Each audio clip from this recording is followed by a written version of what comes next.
of Nye. This is Coast to Coast AM with Art Bell. First-time callers may reach Art at area code 702-727-1222. 702-727-1222. Now, here again is Art. Once again, here I am. Good morning, everybody. Coast to Coast and way beyond. This is exactly that, Coast to Coast AM, and I'm Art Bell. And here's what's going to happen this week. Beginning in a few minutes, a man who's been in aerospace most of his life, Mark McCandlish, will talk about new aircraft, propulsion systems, and a whole lot more. If you've never heard Mark, you've got a real treat coming up. That's tonight. Tomorrow night, we're going to talk to a very unusual man who's got a hole up in Washington, very near where Mel's Hole was, and this hole, too, seems to have no effective bottom to it. At one point, I think they said they lowered 4,000 feet of monofilament and reached no bottom, except this time, guess what, folks? We have got pictures. Rob McCallum, the fellow who will be on here tomorrow night, was kind enough to provide photographs of the opening to this very obscure hole in Washington. By the way, if you want to see that photograph, it's up on the website now. All you do is go up to the website, scroll down to Rob McCallum's name, and click on it, and you will be taken to a place where you will see a photograph of this incredible hole. And it's been a long time since we've done a show like this, or since we've heard about a hole like this, and to have photography is an added boost. So that'll be tomorrow night. Then the next night, Dr. Ronald Klatz will be here to talk about, guess what? Immortality. It is Dr. Klatz's position that if we can just live another 30 years, if you out there can hang on for another 30 years, immortality will be available to you. He'll also talk about cloning. Then Thursday night, Edgar Casey will be here. No, not the Edgar Casey. He has passed on, of course. But this is Edgar E. Casey, who is Edgar Casey's son. And he has written a book about Atlantis that you're going to want to hear. Then Friday night, Saturday, Dr. David Jacobs, who has just written he's a professor of history, by the way, at Temple. He's just written a book called The Threat. And he is convinced that indeed they, in quotes, are here, and that basically it is all over. So that's the week in brief ahead. Coming up, Mark McCandlish, but first I've got a little thing I want to read you that has been posted at a very prominent place on the internet entitled Art Bell on Government Black Ops Payroll ? If I told you I could sell you one light bulb, and in the life of that light bulb, I would save you $60 in energy costs, would you go for it? I can do it. This bulb will last 10,000 hours or 6 years of normal use. It screws into a normal socket just the way a regular bulb does. This bulb emits an equivalent of 75 watts of light, but it uses more like about 20 watts to operate. So you think about this a little bit, will you please? Each light will save over 500 pounds of coal needed to make electricity, but I think the more important point is yours, and that is one bulb, each one you buy, saves $60 in energy costs. And besides, it's better light. Buy one or more Philips electronic bulbs, and they're $29.95 each. I mean, buy one, start with one. Prove it to yourself. I've got them, I know. Buy 6 or more, and the price drops to $25.95. Buy a dozen or more, and the price drops to $21.95. Call Bob Crane in the morning at 1-800-522-8863. Come on, do the math. Think about it. One bulb, $60 during the life of that bulb is what you will save. 1-800-522-8863. If you're an investor who wants to make big money in the global economy, listen closely. The foreign exchange marketplace is 60 times the volume of the New York Stock Exchange. And unique financial concepts can show you how to take advantage of changes in the value of the U.S. dollar versus all foreign currencies, like the German mark, Swiss franc, British pound, and Japanese yen. For example, the U.S. dollar versus the Japanese yen. In a recent one-month period, the yen moved 10 points. Positioned properly, you could have made more than $35,000 with an investment of only $5,000. Get the complete reports and strategies. Learn how you can invest in the same currency markets that major banks and financial institutions use to make their profits. Call 1-800-934-1188. The information package and call are free. 1-800-934-1188. That's 1-800-934-1188. Of course, risk is involved and you could lose part or all of your initial investment. Only risk capital should be used. Past performance not necessarily indicative of future results. All right. I've got a note here that I've got to verify. Art, have you heard about that comet/meteor that exploded at altitude over or near El Paso, Texas, within the last 48 hours? News reports say that it was big, equivalent to several million tons of TNT. The news report on Como said had it made the Earth's surface, it would have been the biggest news story of 1998. No, I did not see that. The following was posted at UFO Mind Paranormal Research Index News Group, whatever that is. It's one of the bigger ones, certainly. And it's entitled Art Bell on Government Black Ops Payroll. Is Art Bell on secret government black ops payroll? Some question has arisen as to whether or not late-night radio talk show host Art Bell is on secret government payroll to air his show, which focuses more and more on UFOs, aliens, and wacko conspiracies. Scenario. A number of years ago, a talented talk radio host, who'd for much of his career lived in obscurity, always a local or regional celebrity, but not known worldwide, with a mediocre show, with mostly like other talk shows, a political slant, then he begins a weekend show devoted to the paranormal, in particular UFOs and aliens. That show becomes quite popular, and said radio talk show host begins to move the topic to his weeknight show, garnering much interest, not only from the public, but certain people within the government. Let's not stop him, it is decided. Let's make him bigger for our purposes. Said radio talk show host is approached by someone with a large broadcasting company, say the Chancellor Broadcasting Company as an example, that is backed by illicit CIA funds. Said radio talk show host is told that his show can be syndicated all over the country rather than stuck in one region, and that, quote, the paranormal stuff should always be the central focus, said radio talk show host, sees this as a golden opportunity. Keep in mind that disinformation is always a mix of the truth and lies, to keep those seeking the truth running around in circles and never quite certain what is true or what is not. Art Bell's guests range from the quite credible to the quite lunatic, and Mr. Bell never argues with nor agrees with his guests. He lets them talk. He lets his listeners make their own decisions. Many of his listeners, no doubt, believe what they hear.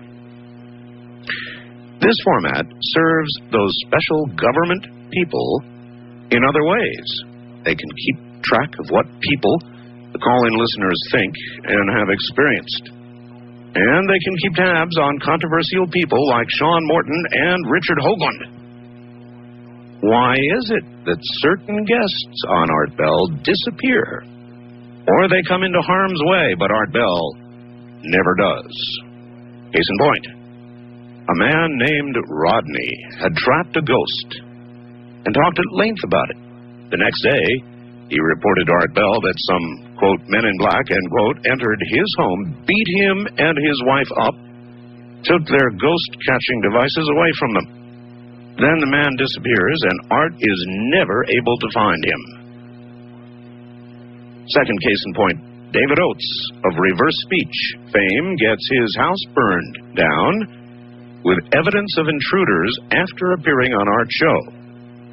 Why doesn't Art Bell suffer any flap from the secret government that wants to suppress certain information? Callers on Art's show have often asked him, "Aren't you afraid they're going to come to your door?" Art has always replied, "I'm not afraid.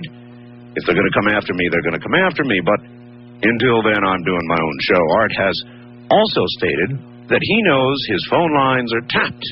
He said it on the air. "I'm well aware that certain people in our government service listen to this program." Of course they do. They want information.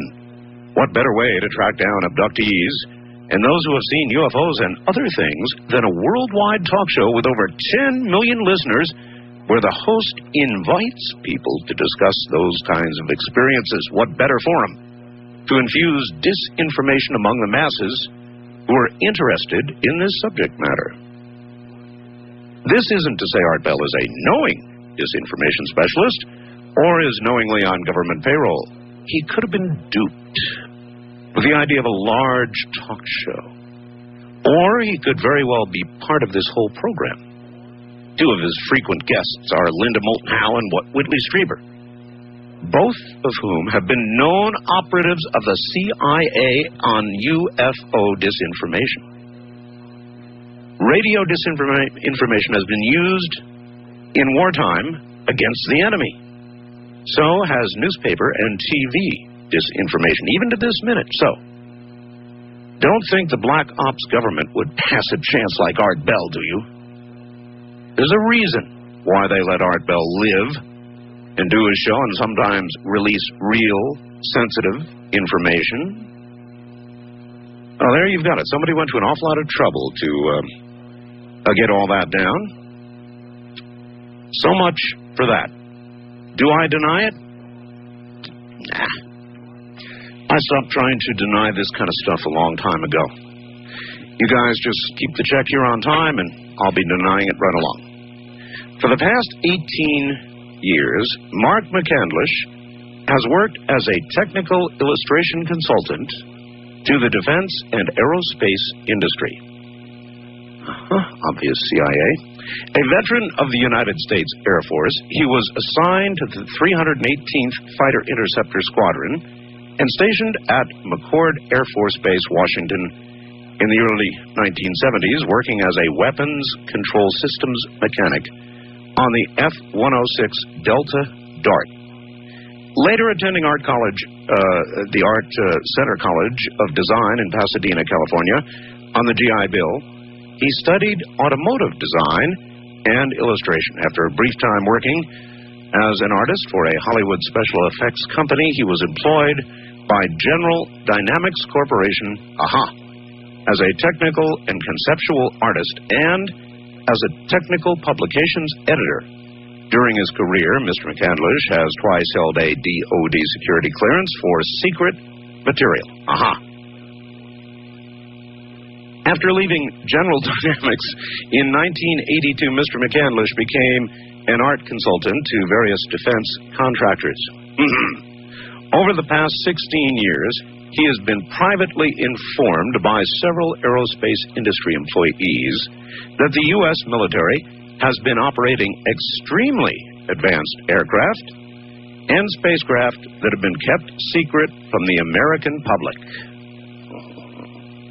These vehicles range in design from advanced stealth airships using jet propulsion to exotic spacecraft using anti-gravity or electrogravitic propulsion systems. Mr. McCandlish believes that he has assembled enough technical data regarding the construction of a working anti-gravity propulsion system that he actually plans to build one in the near future. Here is Mark McCandlish. Mark, welcome. Hi, Art. Hi. Well, having read your background, Mark, you sound more CIA than I do. Well, I've been accused of as much. Well, I understand that's when you really graduate. When you get this kind of stuff posted about you, you really have graduated, Mark. Well, in fact, I've even been accused of being a member of the so-called aviary of secret scientists trying to bring all this information out to the public. How do we know you're not? Well, because it came as a surprise even to me when when I was told this. But, yes, but you see, that is exactly what you would be instructed to say. Would you like to know what my code name was? Look, the only way we can know for sure is if we shake hands, you know, the secret one. Oh, the secret handshake. That's yeah. right. Mm-hmm. That's right. Anyway, listen, enough of that. Okay. You had an opportunity to see a lot of advanced design aircraft. And I've always wanted to ask, and I will ask, I know where we are today. I mean, I see the F-117 headed for the Gulf. And that's a stealth aircraft. Can't see it on radar. I mean, that's what we've publicly got today, the F-117. The question is, what are they doing here close to me at Area 51 in Dreamland or wherever else they happen to be these days? How far ahead are we from the F-117? Well, the general estimate that I've heard from a number of my sources indicates that some of the programs that are now in development or in progress or actually in deployment can be as much as 30 years ahead of what is acknowledged as current technology. 30 years? Yeah. 30 years. I can barely imagine, in my wildest imagination, what 30 years would do to aircraft design. Maybe you can imagine. Maybe you know. Well, you know, you have to understand that there are a lot of compartmentalizations that occur within the Defense Department, different companies, different programs, different experiments. And when you get various committees that come together and say, gee, you know, we've got this great project over here that's yielded 50% more lift out of the same kind of wing as we were using on an F-106 in 1973, and it reduces the drag on the aircraft by 20%. Wow. Enhancing fuel and range or fuel consumption, or I should say the reduction in fuel consumption and the range of the aircraft. And it's something as simple as having thousands and thousands of little tiny holes drilled in the surface of the wing by a laser. Really? And basically pumping air out into the boundary layer around the wing, or sucking air into the wing from that same area to achieve different kinds of effects. You can do things like that. Ooh, I've never heard of that before. That's a new one on me. Well, you know, Stan Deyo out in Australia is quite familiar with a lot of this kind of technology. In fact, as I recall from one of your previous programs, I think he even discussed the possibility of using electrostatic fields to achieve a kind of enhanced airflow over wings and actually moving aircraft in that manner. And in fact, that very same technology has been described in the pages of Aviation Week and Space Technology as one of the things that they're actually using on the B-2 stealth bomber right now. Now, the word on the street about the B-2 is that there's nothing stealthy about it, that the B-2 can be seen on radar, or that when it's passing through rain, it can be seen. I'm hearing a lot of negative things about the B-2. What do you know? Well, I've actually been inside the B-2 assembly facility at the Plant 42 Air Force facility in Palmdale in the Lancaster area of Southern California.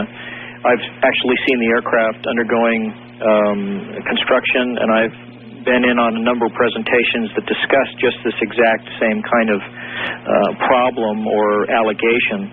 There are certain types of high-tech radar, particularly radar that broadcast over a wide range of frequencies.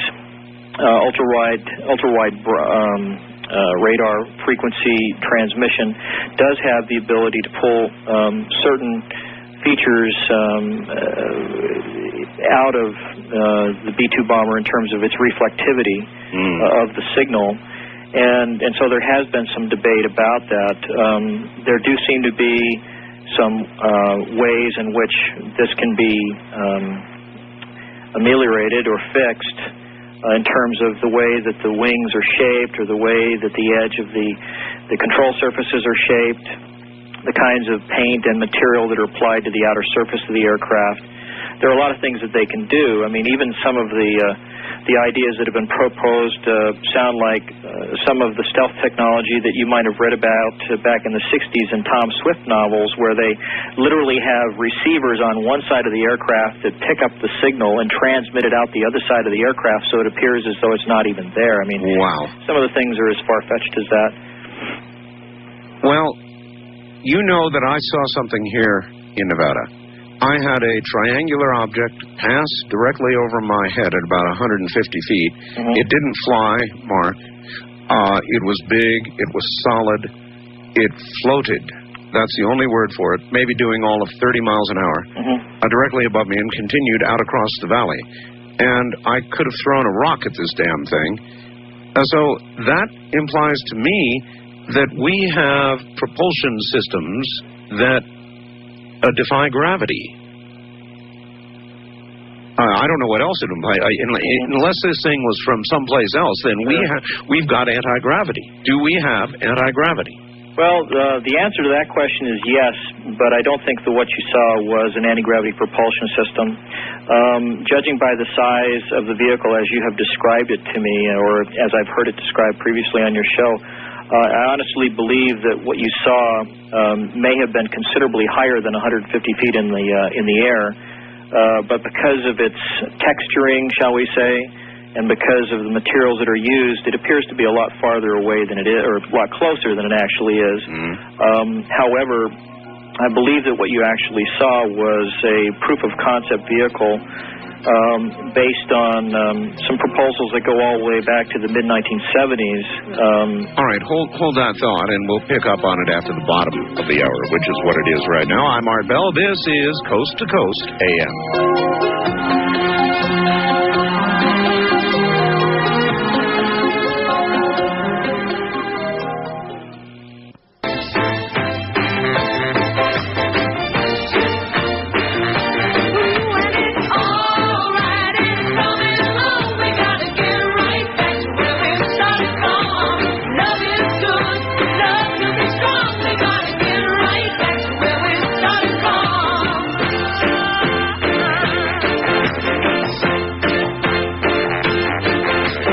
Kingdom of Nye. This is Coast to Coast AM with Art Bell. Now, here's Art. Once again, here I am. After reading that, I went into the other room, and my wife wanted to know where were our suicide pills. Everybody knows, anybody involved in the deep kind of black ops operations that obviously I must be. You've got to have suicide pills, right? That's part of the kit. Then there should be 3 little black pills for our kiddies. In the medicine cabinet, huh? When you think about the future, do you see our economy getting better or worse? Well, the market, of course, was closed for President's Day, but it will open again later on tomorrow. And who knows, up or down? Maybe up, and up, and up, and up, and maybe one day down. Well, the irregularities of the market are of no concern to you if you know how to trade in commodities, which the media, I know, has kind of made a dirty word.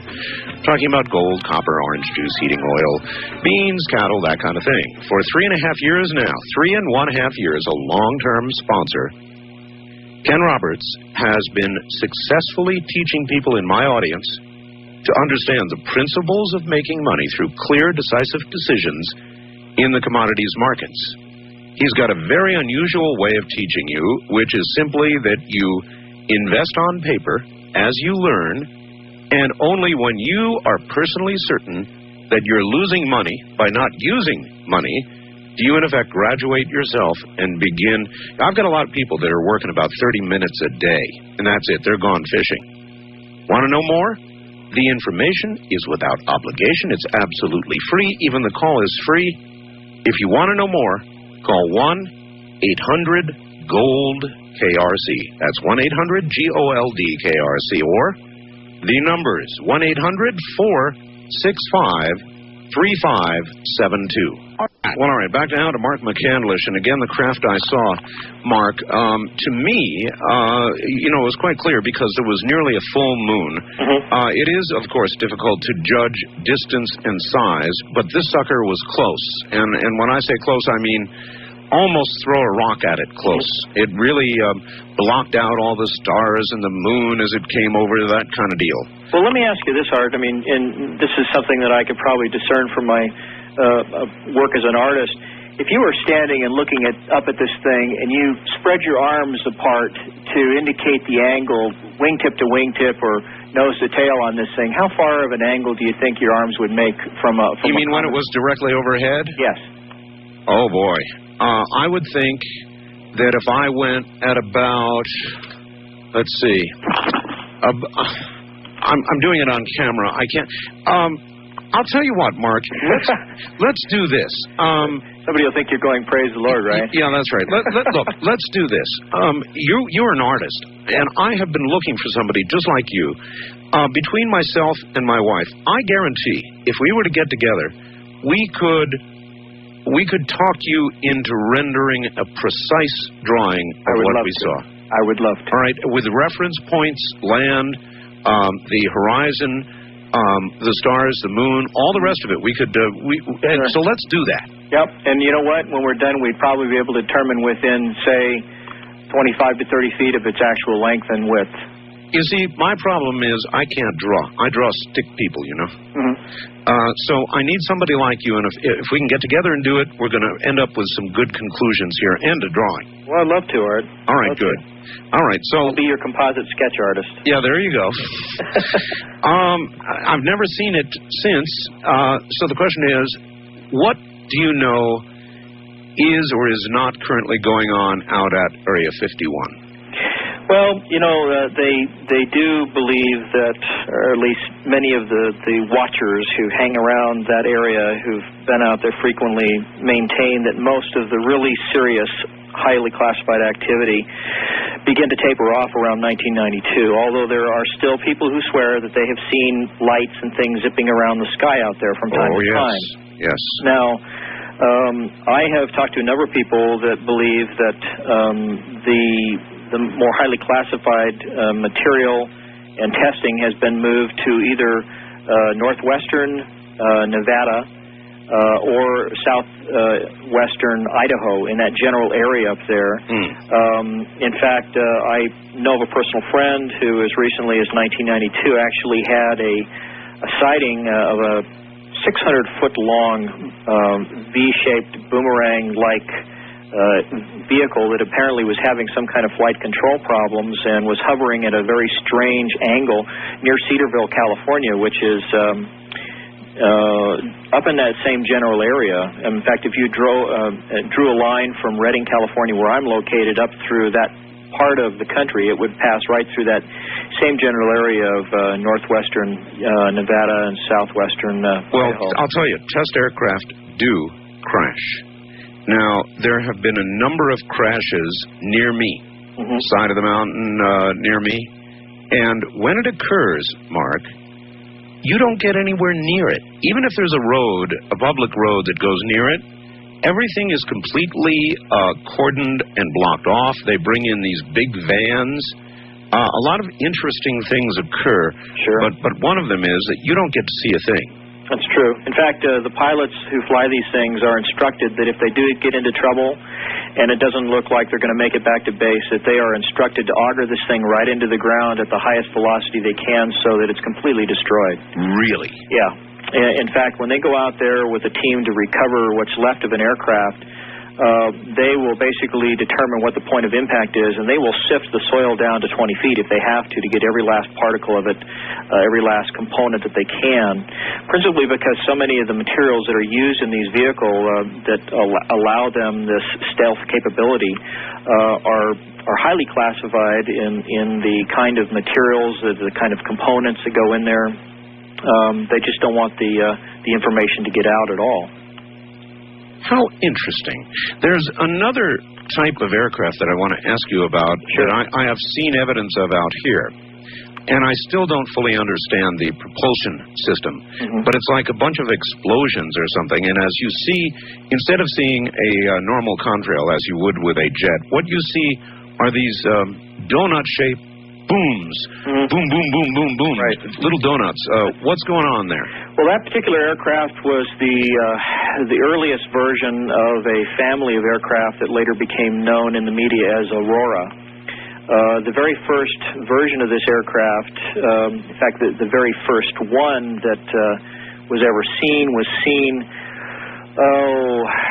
around 1977, 78. Not long ago. Yeah, it was a Lockheed experiment. This particular aircraft had, if it were viewed from above, you would say that it had basically the plan view of a flattened out football shape, except in this particular example, and this was something probably about the size of the SR-71 in terms of its overall length, probably about 80 feet long and 65 feet wide. But this particular aircraft had two engines. And it had both vertical and ventral stabilizers. That is, that it had a tail that stuck up above the aircraft and one almost equal in size that stuck down below it, just like the earlier CIA-operated version of the SR-71, which was called the A-12. Now, this particular aircraft, as it happens, was seen by a pilot who was flying a Learjet over northern Nevada about that time. And he came out of the clouds at about 10,000 feet, saw this aircraft below and to the left of him, and he called the ground controller that he was in contact with and indicated that there was traffic in his vicinity, and he wanted to know why he had not been alerted as to that fact. And the controller swore that there was no traffic in his vicinity, and so with that, he said, well, the hell there isn't. He says, I'll tell you what I'm looking at, this black thing down here shaped like a football, flattened out, two tails, one above, one below. He says, no wings, a little bubble at one end for a cockpit. And he says, I've never seen anything like it. And with that, this thing banked away from him, hit the afterburners, and took off like a shot. And he was immediately ordered by the ground controller, who just happened to be at Nellis Air Force Base, to fly south and land at Nellis Field, and to not step out of his aircraft until told to do so. My. And according to this story, he was escorted by military police from the aircraft and spent quite a bit of time in debrief. But he did happen to tell an artist friend of mine by the name of Hal McCormick, and so that's how I found out about that. So do you have a good rendering of this? I do, as a matter of fact. There was a black and white line drawing of this particular, or actually the production version of this aircraft, which did not have any tails at all, that was published, and I believe it was November 24th, 1990, somewhere in there, Aviation Week in Space Technology. Oh, no kidding. Do you have hey, Mark, do you have a website with any of this stuff on it? Well, there is a website that has some of my artwork on it that I can give you the address for. It has a bio and my photographs. Please, yeah, we'll get a link up right away. Go ahead. Okay. Well, the address for that is, the company is called Air Art Northwest. They sell aviation art. Right. Aviation prints, I do private commissions, all that kind of stuff. Right. It's on the World Wide Web, so it's www. All lowercase letters, air, A-I-R, followed by art, A-R-T, immediately followed by the initials N-W, meaning Northwest, and then .com. Got it. www.airartnw.com. All right, got it. And is that particular rendering up there? I don't think that it is, but I can tell you, in order to actually get to the page that includes my work, you would click on to Fine Art Prints and then scroll down to the word McCandlish. And from that point, you should be able to find it fairly easily. But if you were to search for Aviation Week and Space Technology on the World Wide Web, there's a very good possibility that you might be actually able to pull up the page from this particular issue of Aviation Week. And I believe it was November of 1990 that this was published in. Okay. And they are a McGraw-Hill publication, by the way. All right. So that may help anybody who's searching the web for that. But very good. Going on with the description of the aircraft, if I may, the final production version was 100 feet long, approximately 70 to 75 feet wide, had the same characteristic football shape, although the front end of the vehicle was just a little bit longer than the trailing end of it. The vehicle has, I believe, 4 main engines. However, the inlets and the exhaust ports on this vehicle are highly unusual. And this explains part of the donut-shaped exhaust rings and things that you have seen. Some people have even seen more of a transitional contrail where the vehicle has gone from one type of propulsion system to another, where it's been described as donuts on a rope. It's got to get to a certain altitude before it can begin using one of them? Altitude and speed combined. Okay. This particular aircraft has control surfaces along the leading edges and along the trailing edges, and it also has kind of a beaver tail similar to the B-2 bomber, sort of a little tab right in the very center that goes up or down. I don't know a lot about aerodynamics, but I'm picturing a flattened football and trying to figure out in my mind how something like that can fly. Well, it's all fly-by-wire. In fact, I've even been told that this particular aircraft has the capability of flying completely unmanned, using kind of a military counterpart of the global positioning system that allows an operator sitting on the ground, say at Nellis Air Force Base or Area 51, to actually control this thing wearing a complete virtual reality headset, sending all the telemetry to control the aircraft via satellite. Is it possible that in future wars we will fight that way, with some guy sitting in a console with a virtual reality headset and nobody at all inside the airplane? Are we approaching the end of the era of piloted craft? Yes, we are. In fact, there's some indication that we may have already done that previously in the Persian Gulf War that occurred back in, 91, 92? Yeah. There were an awful lot of highly unusual sightings by military personnel during the war, including some of these anomalous white balls of light that would zip across the sky and stop on a dime and then take off in another direction. Speeds in excess of 5,000 miles an hour. Whoa. White balls of light? Yes. This was during the Iraq conflict? That's right. I had not heard a word about that. White balls of light that would do 5,000 miles an hour, stop on a dime, and do what? Well, stop and make a right-angle turn or go off in a completely different direction. These particular vehicles, whatever they were, appeared to be functioning more in a mode of observation than actual weapons deployment from the people that I've spoken to. Principally, the people that I spoke to as witnesses were people who were functioning as Marines on board the ships that were actually in the Gulf. Generally, they were people who were on the deck of the ship late at night, watching the surrounding waters for terrorists or something similar to an Iraqi SEAL team trying to sneak on the ship to sabotage. So mainly reconnaissance then? Probably. In fact, many of the films that we saw of, for example, the one I think most people remember is the luckiest guy in the world whose truck crosses the bridge right before a smart bomb goes in and takes it out. I recall. Well, if you go back and you review any of those films, one of the things that you'll notice right away is the relative movement between the target and the vehicle that is shooting the video is almost nil. I mean, it's almost as though this vehicle, wherever it is almost hovering. And I think that's one of the big giveaways of the kind of platform that video was shot from.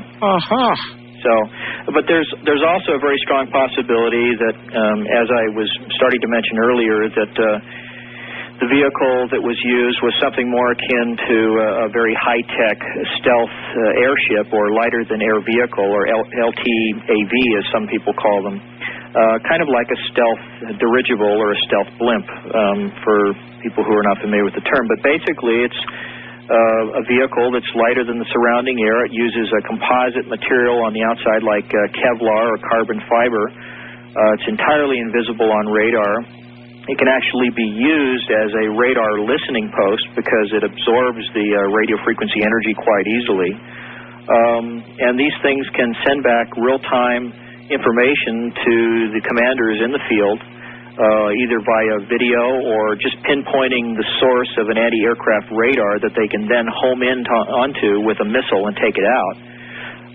which is one of the real benefits of stealth technology. If you have an aircraft that can fly into an area and deliver a weapon system, like a smart laser-guided bomb or something, and not be seen on radar, it gives you a real psychological advantage against your enemy. Yeah, we're being told that in the coming conflict, probably beginning in the next 10 days or so, during a new moon at some point or another, that the percentage of smart bombs and smart things that we are going to use, automatic things, is going to be probably 80 or 90% compared to about 5 or 10% during the Gulf War. That indicates we've come a long way, baby. Well, the accuracy has been increased dramatically. I think that there's probably a lot more accuracy in terms of satellite surveillance. I have a pretty good feeling that not only do they know where the real chemical weapons and biological weapons are, but I think they have a pretty good handle on how they can get to them in terms of the kinds of weapons that they will have to use. But I was in a conversation earlier today with an individual who told me that chemical weapons actually are ranked a distant fourth on the list of things that they really want to go after.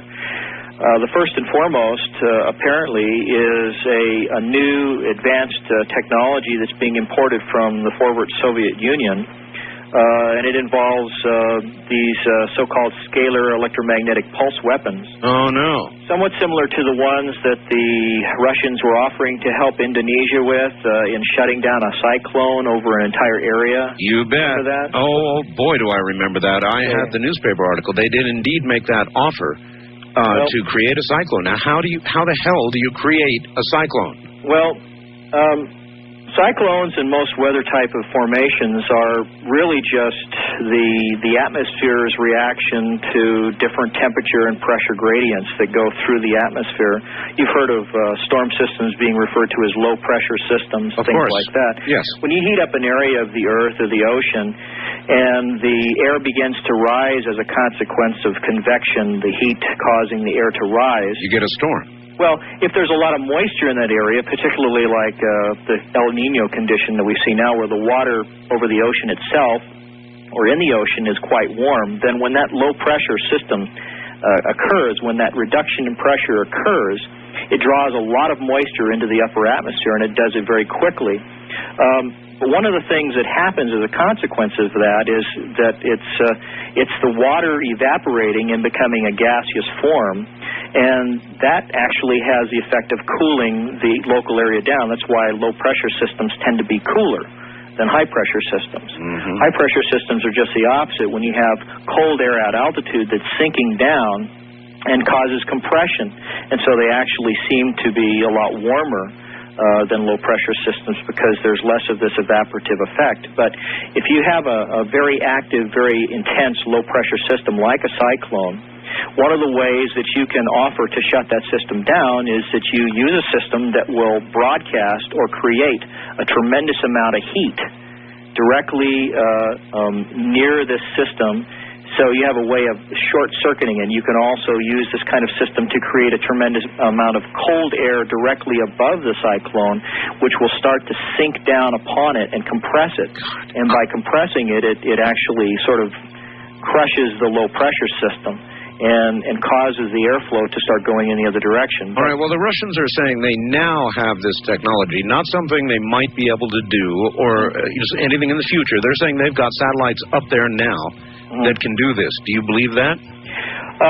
Yes, I do. In fact, if you talk to the gentleman from Alaska who's been covering the HARP project, Dr. Nick Begich. I think that he will certify that the HARP project can do almost exactly the same thing by stimulating the ionosphere. All right, Mark, hold on. We're at the top of the hour. Scalar weapons. So, we may be concerned that the Iraqis, from our friends the Russians, may have scalar weapons. Wonderful. Just wonderful. I'm Art Bellin from the High Desert. Mark McCandlish is my guest on Coast to Coast AM.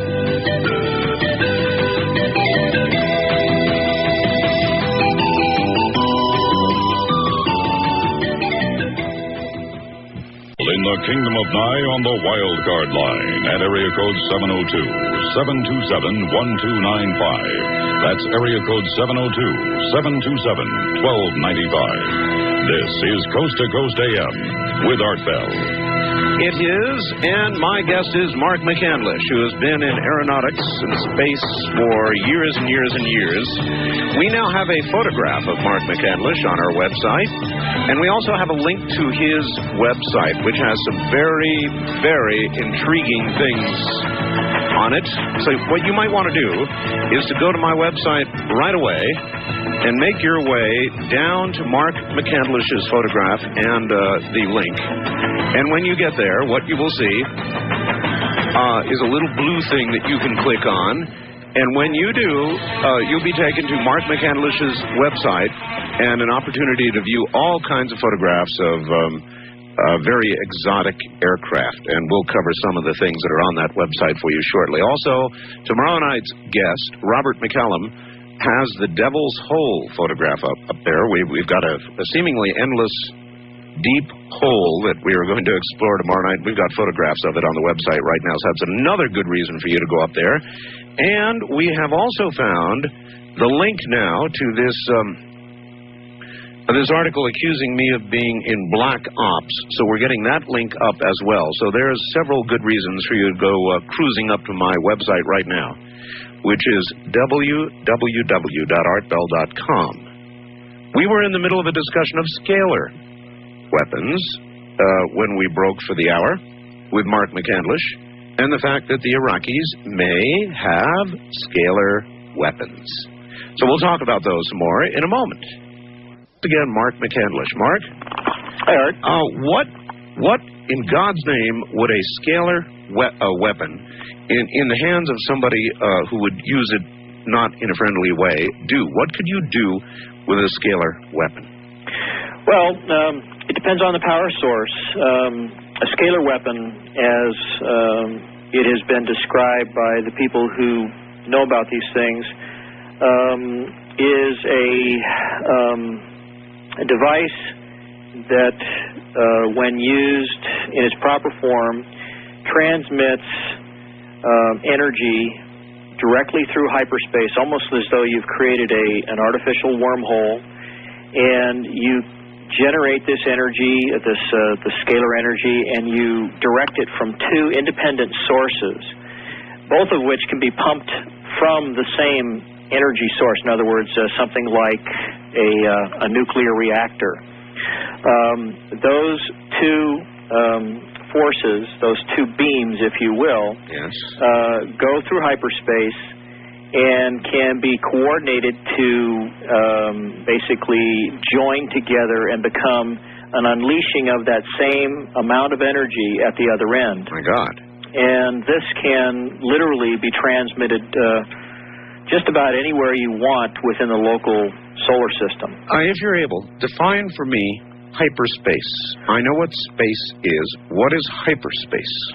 Well, to put it simply, many people have seen the diagram of the way gravity affects space-time, where you have something similar to a pliable surface like the surface of a sheet of foam rubber with a grid that's laid on it. Right. And you put a bowling ball that weighs a lot in that flexible, pliable surface, and it causes a depression. Correct. And that has been referred to as a curvature or a compression of space-time. Now, just the opposite is true. You can actually expand space-time, which would diagrammatically look like a spike that is rising up off the surface of that pliable cushion, as though you reached down, you pinched a piece of the cushion, and you pulled it up away from the surface, kind of like in the old cartoons where somebody would create a bump on someone's head and pull it up away from the top of their head, that kind of thing. Yes. Well, imagine then that if you could stretch that same chunk of space-time and you could pull it way over to another spot on the same surface and make it touch down, essentially the tube or the inside of this material that you have then diagrammatically pulled over and made contact with the same grid, that is representative of what would be called a wormhole.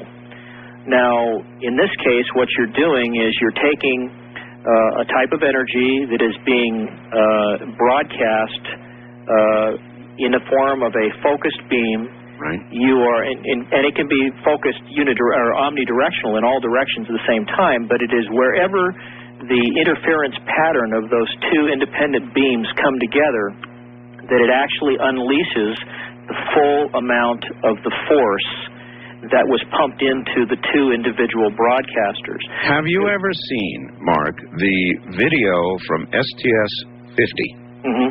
You have? I believe that's the one where there seems to be something flying along in the upper Earth's atmosphere. And no, that's 40. That's 48.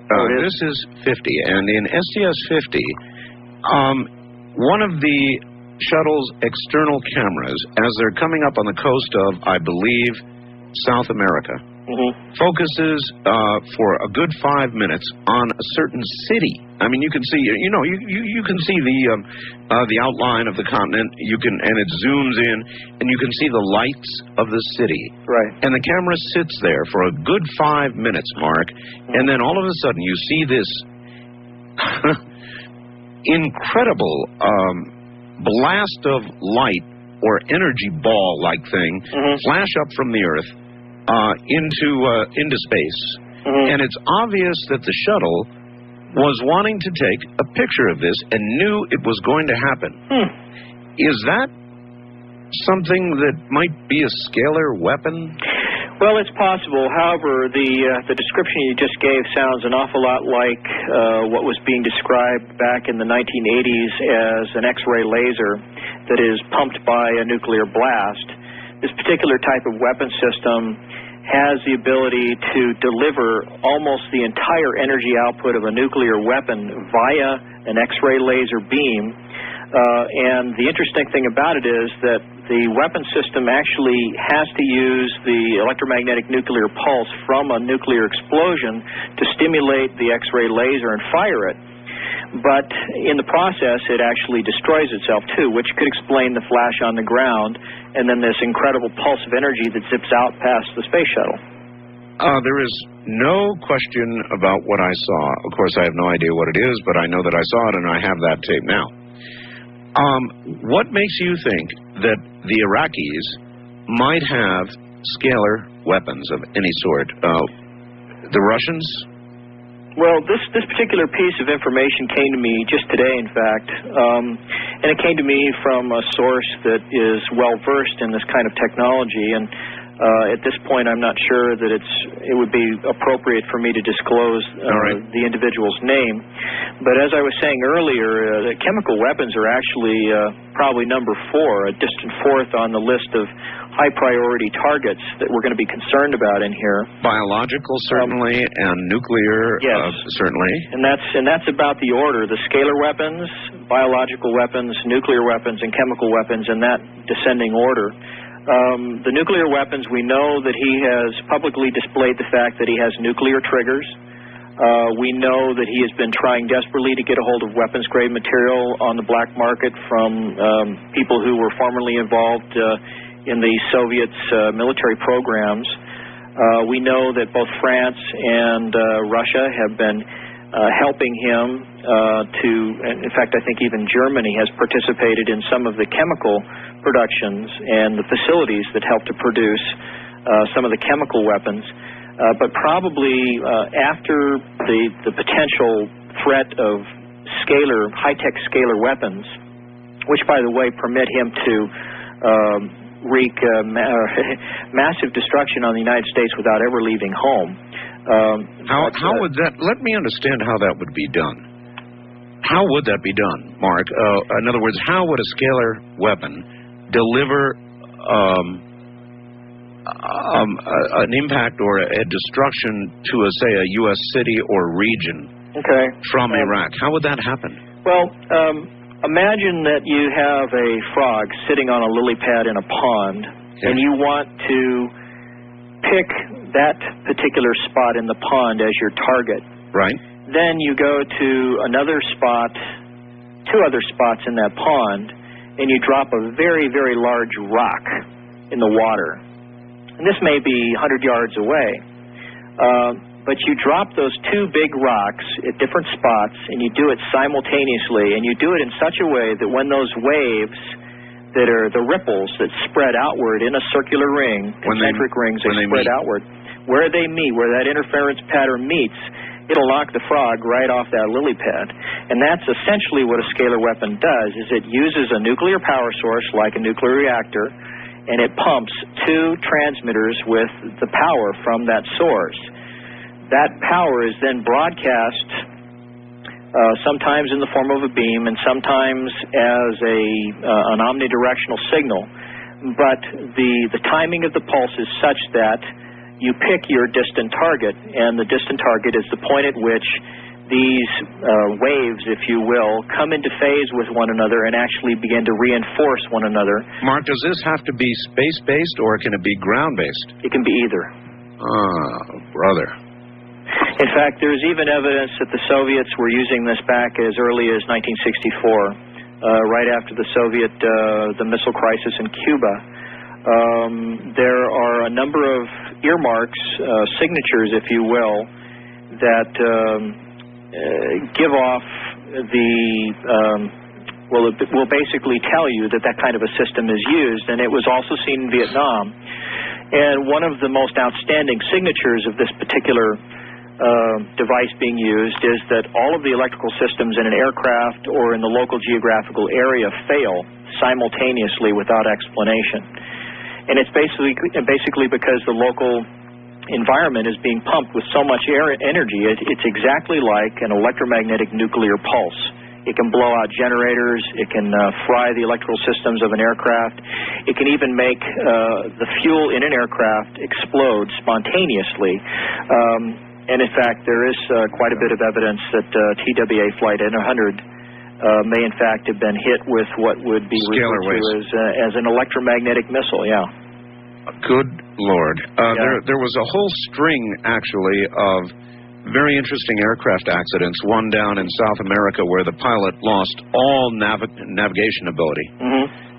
And a number of reports coming from planes that fly the northwest route toward Japan that have lost all navigation ability, even satellite, which is virtually impossible. And you think it's this kind of thing going on? It's very likely, and one of the indicators that may be so is that the Soviet Union for a long time had a facility that was using this technology, and it was based on the Kamchatka Peninsula. Right. Which you may recall is the very peninsula that I think it was Korean Airlines Flight 007 was overflying. Carrying Senator John Towers happened to stray over because of a navigational error. If you have an aircraft that is using electrical systems like that strays into the beam path of a weapon system like that is being used, even at a low power level, it's possible to completely disrupt the navigation of the aircraft, in fact, make the aircraft think that it's somewhere else. But if you are in the process of stimulating an area with low power levels of energy emission using a system like this, one of the ways that you begin to acquire and determine the accuracy of your system is by creating a lot of smaller little disruptions in the environment. A power failure over Niagara Falls, an extremely strong storm system that goes through Houston, Texas, an electrical power failure over an entire area of Hawaii, things like that. And that's one of the ways, particularly if you have observers on the ground who can stand there and watch what's going on and say, yep, okay, we're right on the money with this one, and they dial it in.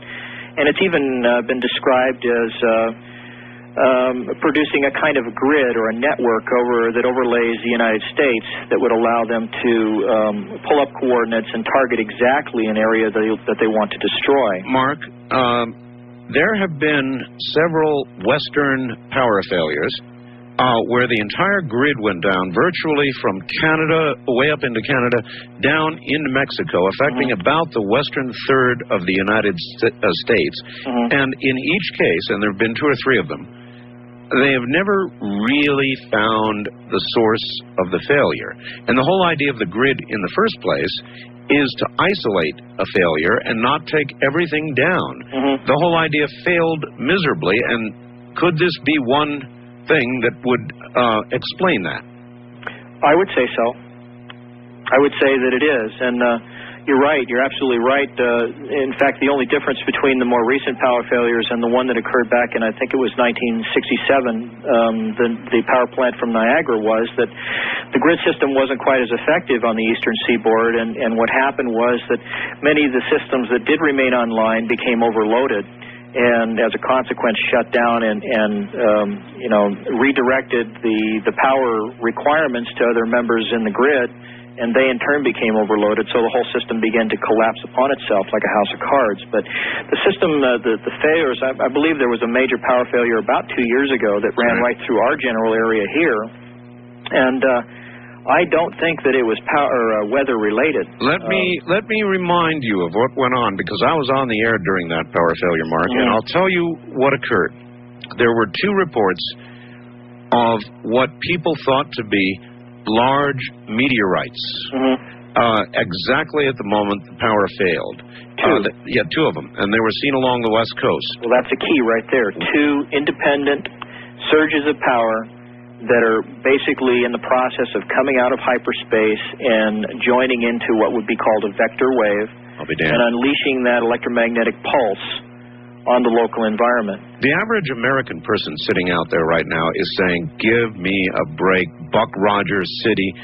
This stuff really can't be going on. What do you say? Well, I know it's unbelievable. There are a lot of people who discount the whole idea of scalar weapons and zero-point energy, things like that are all based on the same kinds of technology and scientific development. The Soviets, unfortunately, have been far ahead of us in this field for a very long time, and we're still in the process of playing catch-up now. The same source that I spoke to today indicated that there are several other countries that have this technology and been researching it fervently for a very long time, and I believe that Israel and France are at least 2 of those countries that have the technology right now. And the statement was made that they have actually saved our butt on a couple of occasions by basically picking up the signal that's coming out of the Soviet Union or from another source, and putting another pulse back into the signal so that it went back to the source and overloaded the source. And the allegation was made that this is the very reason that Chernobyl blew up, was that it was the power source for one of these scalar weapons broadcast facilities, and it was overloaded. And it was turned back on Chernobyl. Yeah. Oh, my. In fact, back in the early 1900s, Nikola Tesla was conducting experiments in the same kind of technology at Colorado Springs, and one of the significant events that occurred while he was experimenting with his so-called artificial lightning was that he was able to send pulses of electricity back through the system that overloaded and blew out the generators at the local hydroelectric facility. If we assume, for the sake of this conversation, that the Iraqis have such a site or sites, you are convinced we know where they are. How good is our satellite reconnaissance? I've always wondered about that. We've got this Cage series of satellites and maybe even more by now. What do I know? How good is it? Well, to respond to your first statement as far as they're actually having it, my source indicates that they will be online with this kind of system probably within the next 3 months, probably no sooner than 3 months. And so President Clinton has really got a window in which he has to act. I think I understand. All right, Mark, hold on. We're at the bottom of the hour here. We'll be right back. We've got plenty of time. This is Radio. I'm Art Bell. Mark McCandlish is here. This is Coast to Coast AM.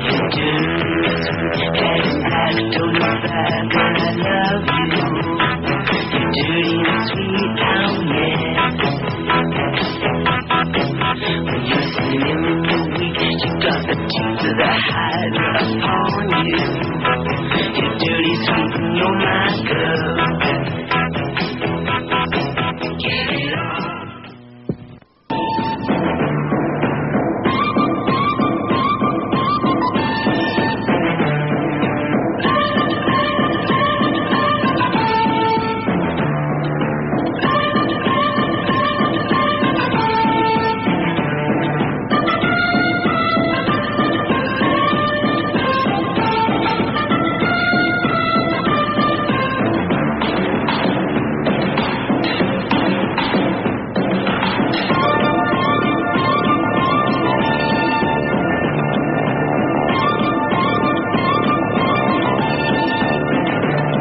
Talk with Art Bell in the Kingdom of Nye from outside the U.S.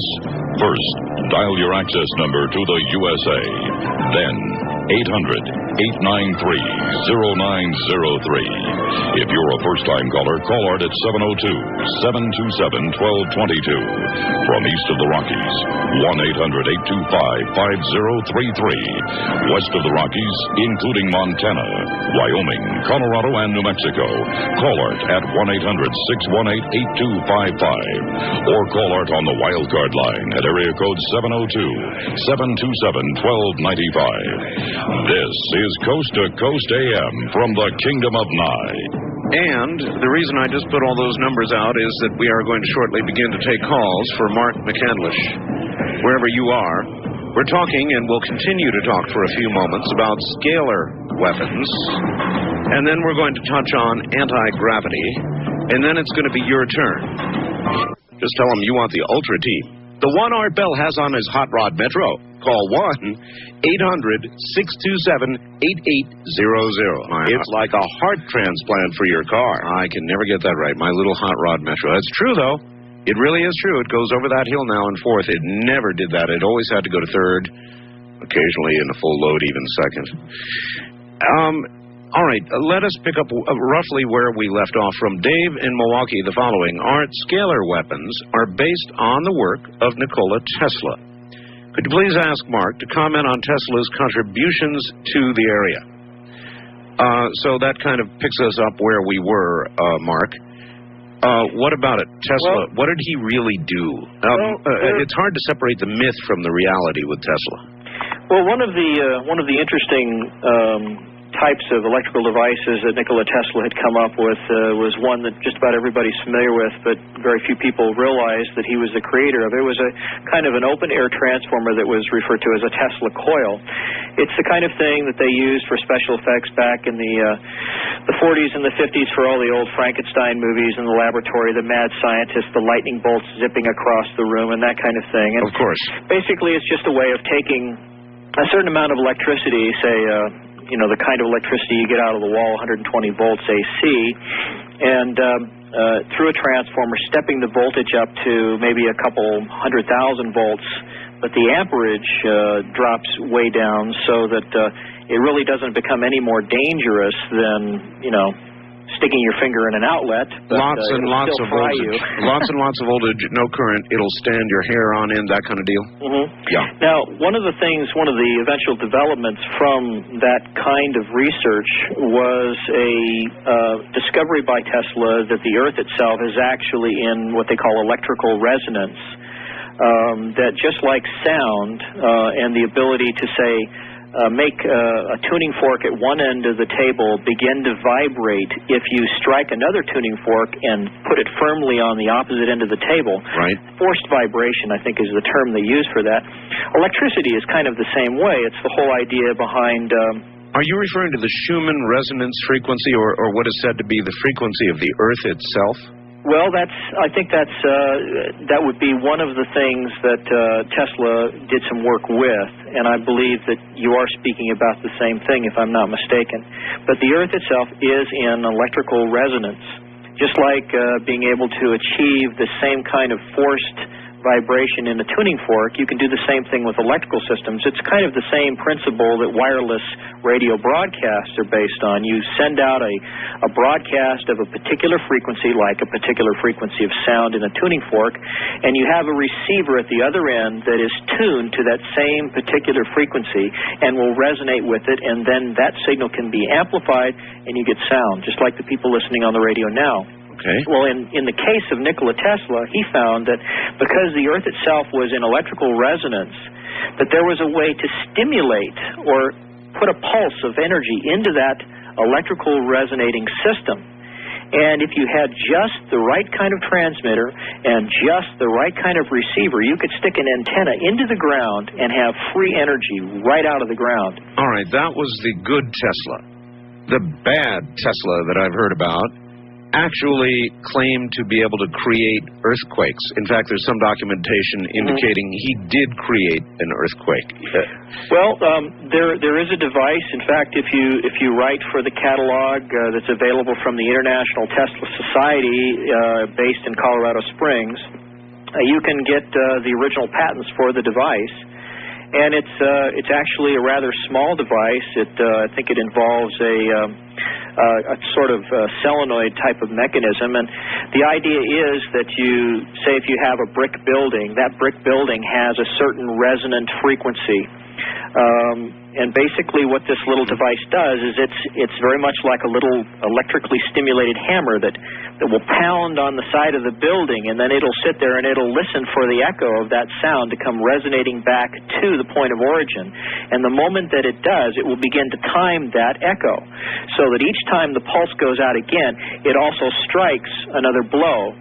And so that each time it goes out, it turns into a feedback loop where you're getting more and more energy that is being added to that pulse and that echo, and it begins to hit the resonant frequency of the entire building and will cause it to shatter, just like a crystal glass. Good Lord. Now, the same thing is true of the Earth. I mean, you have all kinds of crystalline structures in the crust of the Earth, quartz and other kinds of crystals, which, of course, produce piezoelectric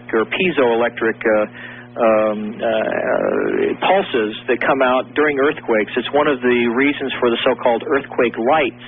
When you have this tremendous crushing and grinding pressure of quartz and other types of crystalline structures in the surface of the Earth grinding against one another under extreme pressure, you actually get electricity that comes right out of the ground. And sometimes we'll even have in fact, there's some research now that some of the UFO sightings associated with earthquakes are actually a manifestation of this. It's almost like a ball lightning. All right. I want to move on very quickly to something that I think is very exciting. Okay. Talking about anti-gravity. In your bio, last paragraph says, Mr. McCandlish believes that he has assembled enough technical data regarding the construction of a working anti-gravity propulsion system that he plans to build one in the near future. You're going to build one, Mark? That's the plan. What is it you're going to build? Well, if you go back and you research the patents that are available through the Patent Office, and this is something that I've done not only through the Patent Office but through various publications, you'll find mention of the research that was done by a scientist by the name of Thomas Townsend Brown. He and a Professor Beefield discovered something referred to as the Beefield-Brown effect. Now, this was actually discovered probably back in the late 1920s, early 1930s. In fact, there is some indication that Thomas Townsend Brown had some kind of intellectual correspondence with Nikola Tesla.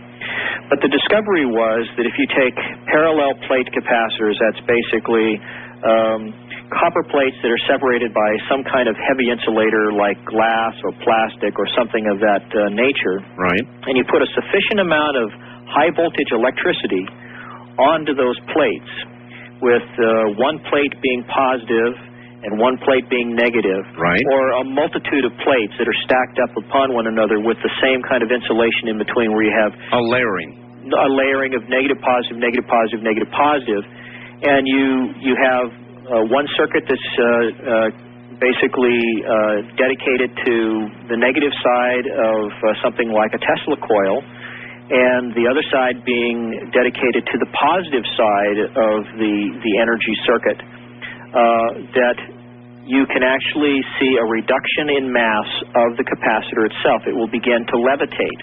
Now, I believe there have been experiments already along this line. In Finland, was it? I believe the Finnish, yes. Well, in Finland, what they were using was a slightly different process, and they were using a ceramic compound that involved, I think it was 3 or 4 components. I believe they were yttrium, barium, and copper oxide. Was a development, I think, that came out of the Dow chemical company a number of years ago. But they took 3, as I understand it, 3 wafers of this superconducting ceramic material, found a way of suspending them in a very strong electromagnetic field that basically wrapped around this column that the 3 wafers were suspended in. Right. And then they spun the 3 superconducting wafers in opposite directions. The bottom one spun in one direction, the next one up spun in the opposite direction, and the one above that spun in the direction of the original wafer. And the net effect was? The net effect was they were seeing about a 2.5% reduction in mass of anything that was located above this apparatus, including in objects that were several stories above it in the same building. Do you believe that you have the materials that you would need to actually construct a working model of a propulsion system that would defy gravity? Well, actually, as it turns out, this kind of goes back to Art's Parts. You may remember Linda Howe's discussion about this laminated material that was made up of 200-micron thin layers of a magnesium-zinc alloy that was 97% magnesium and 3% zinc. Of course. Separated by 4-micron layers of pure bismuth. Bismuth, that's right. Well, as it turns out, pure bismuth is almost the same sort of material that they make solder out of, the type of solder you use to make electrical connections when you're building an electrical circuit. Yes, oh yes. It has a very low melting temperature. It's the same kind of stuff that they use to seal up and repair radiators. Now, as it turns out, the question about Art's Parts, as I recall it, was how can or who is making this laminated material? How can it be made? And I'd actually written a letter to Linda. I think it was well over a year ago. Well, you must know. Linda approached every national lab. Linda approached every manufacturer of rare metals and got absolutely nowhere. There were even a couple that tried to reproduce it without luck. Well, as it turns out, I got out my Aviation Week and aerospace directory that lists all the different companies in the country that make different alloys and materials. And in fact, I passed this information along to Linda Howe also. And there was a company I found in Pomona, California, right near where I used to work at General Dynamics, in fact, that could get me a 200 micron thick, or that's about 8/1000 of an inch, foil that was 97% magnesium and 3% zinc. And so the only requirement remaining was to find a way to put that together. Well, if you look at bismuth as a material that has a very low melting temperature, all you have to realize is that if you heat it up enough, it's going to spread out into a very thin layer if you put it under a lot of pressure, say like between 2 steel plates. And so I initially devised a system where I would take bismuth in the form of a powder, and I would sprinkle it between multiple layers of this magnesium zinc foil. I would take a couple of heavy steel half-inch thick plates with a number of threaded holes around the edges, and I would clamp these 2 plates together using a set of heavy-duty Chevrolet valve springs, and I'd put it in the oven at 600 degrees, let the bismuth melt and spread out between the individual layers of the magnesium zinc foil, and the added pressure of these heavy-duty valve springs would keep the pressure on so that even after this whole lamination began to sort of sink down and squeeze out the excess bismuth, I would have, a nice flat plate made of this lamination. Well, it turned out a friend of mine gave me a subscription to one of these publications that kind of alerts the aerospace industry to all these new machines that are available and so forth. And here I found an information packet about a machine that will use a vat of any kind of molten material, whether it's metallic or plastic or whatever, and you can run rollers with up to 18 inches wide of any kind of foil or material that you want to down into this vat. It will quickly coat the upper and both surfaces of the foil, and then it gives you the ability to then combine that strand or that length of foil with other lengths of foil that are then pressed together through a set of rollers while the material that it's been dipped in is still hot and wet or molten. And so it gives you a much more efficient way of manufacturing this very same kind of material. and you could even gauge the thickness of the binder or the material that's melted and is distributed over the outside of the material.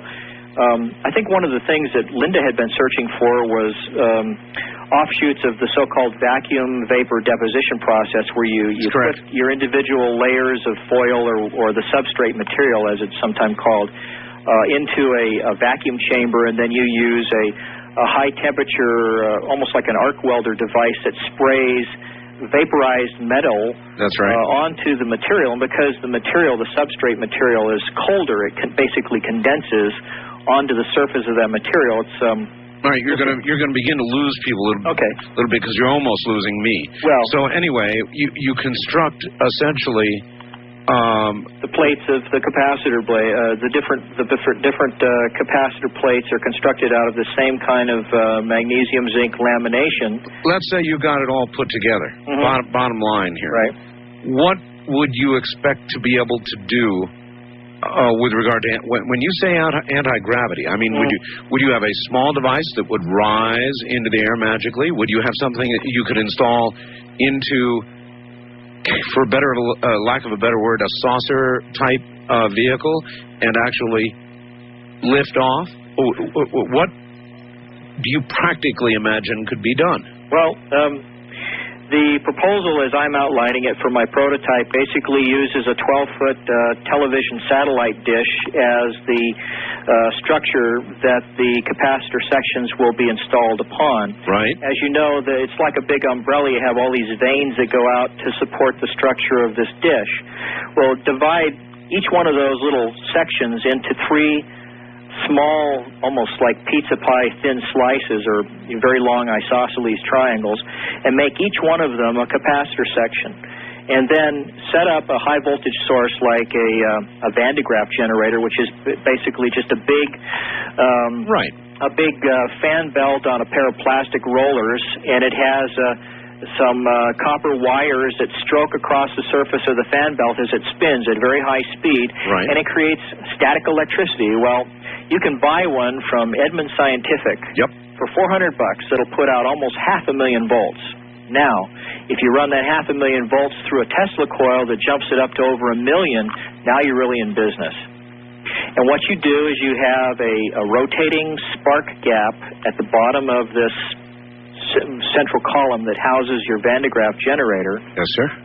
And then you have a control mechanism that allows you to control where that electricity goes on the dish to each one of these little sections. If you want it to go straight up, you put the same amount of energy on each one of your little capacitors. If you want it to curve to the right or curve to the left, then you just create a way of giving that side of the vehicle a little bit more electricity, and thereby creating a little bit more of an electrical push, if you will, more levitation. So that is how you're able to achieve directional control, is by controlling the amount of electricity that goes into the different capacitor sections. Now, all right, then what would you be able to lift? Well, according to one scientist who I've spoken with who seems to know a lot about this, it takes about 1,500 watts of power to lift 6 pounds. So if you're dealing with something that's 1.5, 2 million volts, that's distributed over, say, 24 to 48 individual capacitor sections, all of which stores that potential. Right. It may be possible to lift as much as 1,000 pounds and do it very quickly. Straight up and out, if you wanted to. Yes. Good Lord. When do you think you might get around to actually beginning construction of something like this? Well, it could be sooner than you think. I've got a friend who's involved in, shall we say, some very, very big real estate deals, and he's in the process of putting together a multi-million-dollar deal for an agency, and it looks as though I may actually be able to piggyback a research and development grant right off of that particular transaction. How much money and time do you need to do it? I believe I could do it in less than a year, and I initially felt that I could do it for less than $10,000, but one of the things about the system is that you, and this goes back to the whole Roswell story, Do you remember the story about how they found fiber optics? Of course I do. You're going to have to hold on. We're at a break point here. Sorry. Yeah, that's right. Hold on. Mark McCandlish is my guest. We're talking actually about anti-gravity, about building an anti-gravity device soon on the cheap.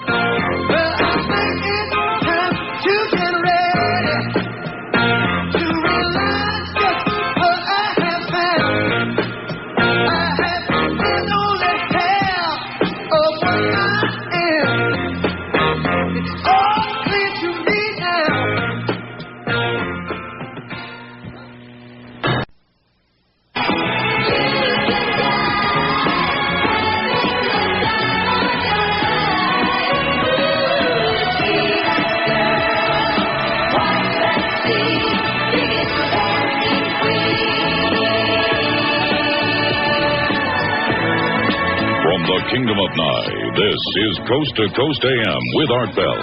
From east of the Rockies, call Art at 1-800-825-5033. West of the Rockies, including Montana, Wyoming, Colorado, and New Mexico, at 1-800-618-8255. First-time callers may reach Art at area code 702-727-1222. And you may fax Art at area code 702-727-8499. Please limit your faxes to 1 or 2 pages. This is Coast to Coast AM with Art Bell. Now again, here's Art. Once again, here I am. Somebody writes scalar weapons. Doomsday stuff? Question mark.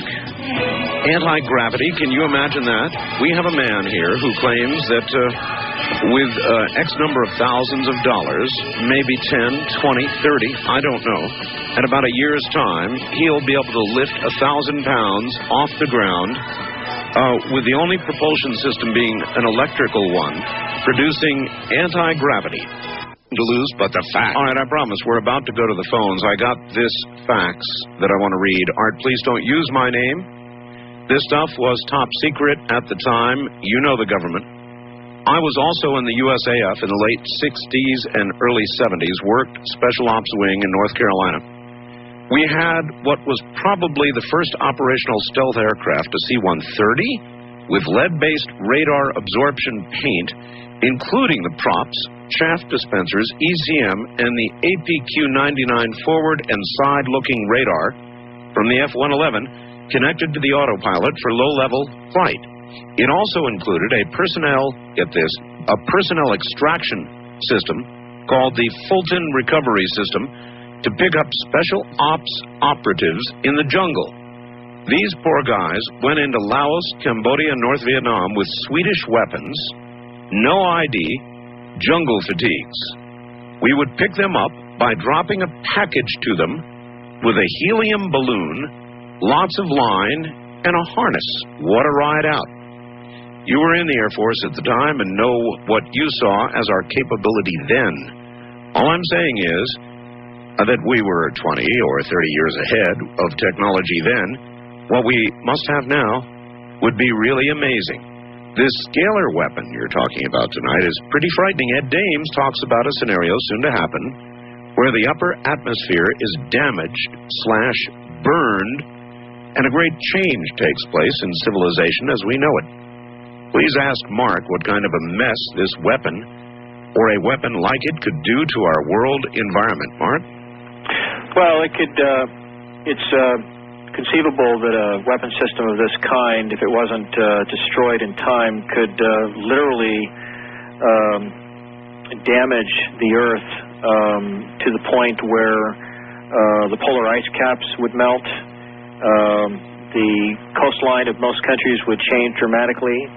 75% of the world's population lives within 20 miles of the coast in just about every country that has an ocean That's right. a coastline. And you would see death, starvation, and pestilence like you've never seen it before. See, now you're sounding like Ed Dames. Well, you know, I have to admit that on occasion I listen to Ed Dames quite a bit. I've corresponded with him. I think that the title Dr. Doom is well deserved, and I've been skeptical on occasion, but at the same time I realize that there are weapon systems out there that, if placed in the wrong hands and believe me, I think placing something like this in the hands of Saddam Hussein is the biggest mistake that the Soviet Union or the KGB or the Russian government could ever make. And I don't care how much oil they'd get for free. It's a big mistake. I understand. All right. If it's okay with you, Art, I'd like to backtrack for just a second to tie up a couple of loose ends. Yeah, go ahead. That thing on the Aurora that was published in Aviation Week was actually published a month later than I thought, December 24th, 1990, page 41. A similar full-color illustration appeared also in the about a year later in the December 1991 issue of Popular Mechanics magazine. The cover story was top secret regarding the so-called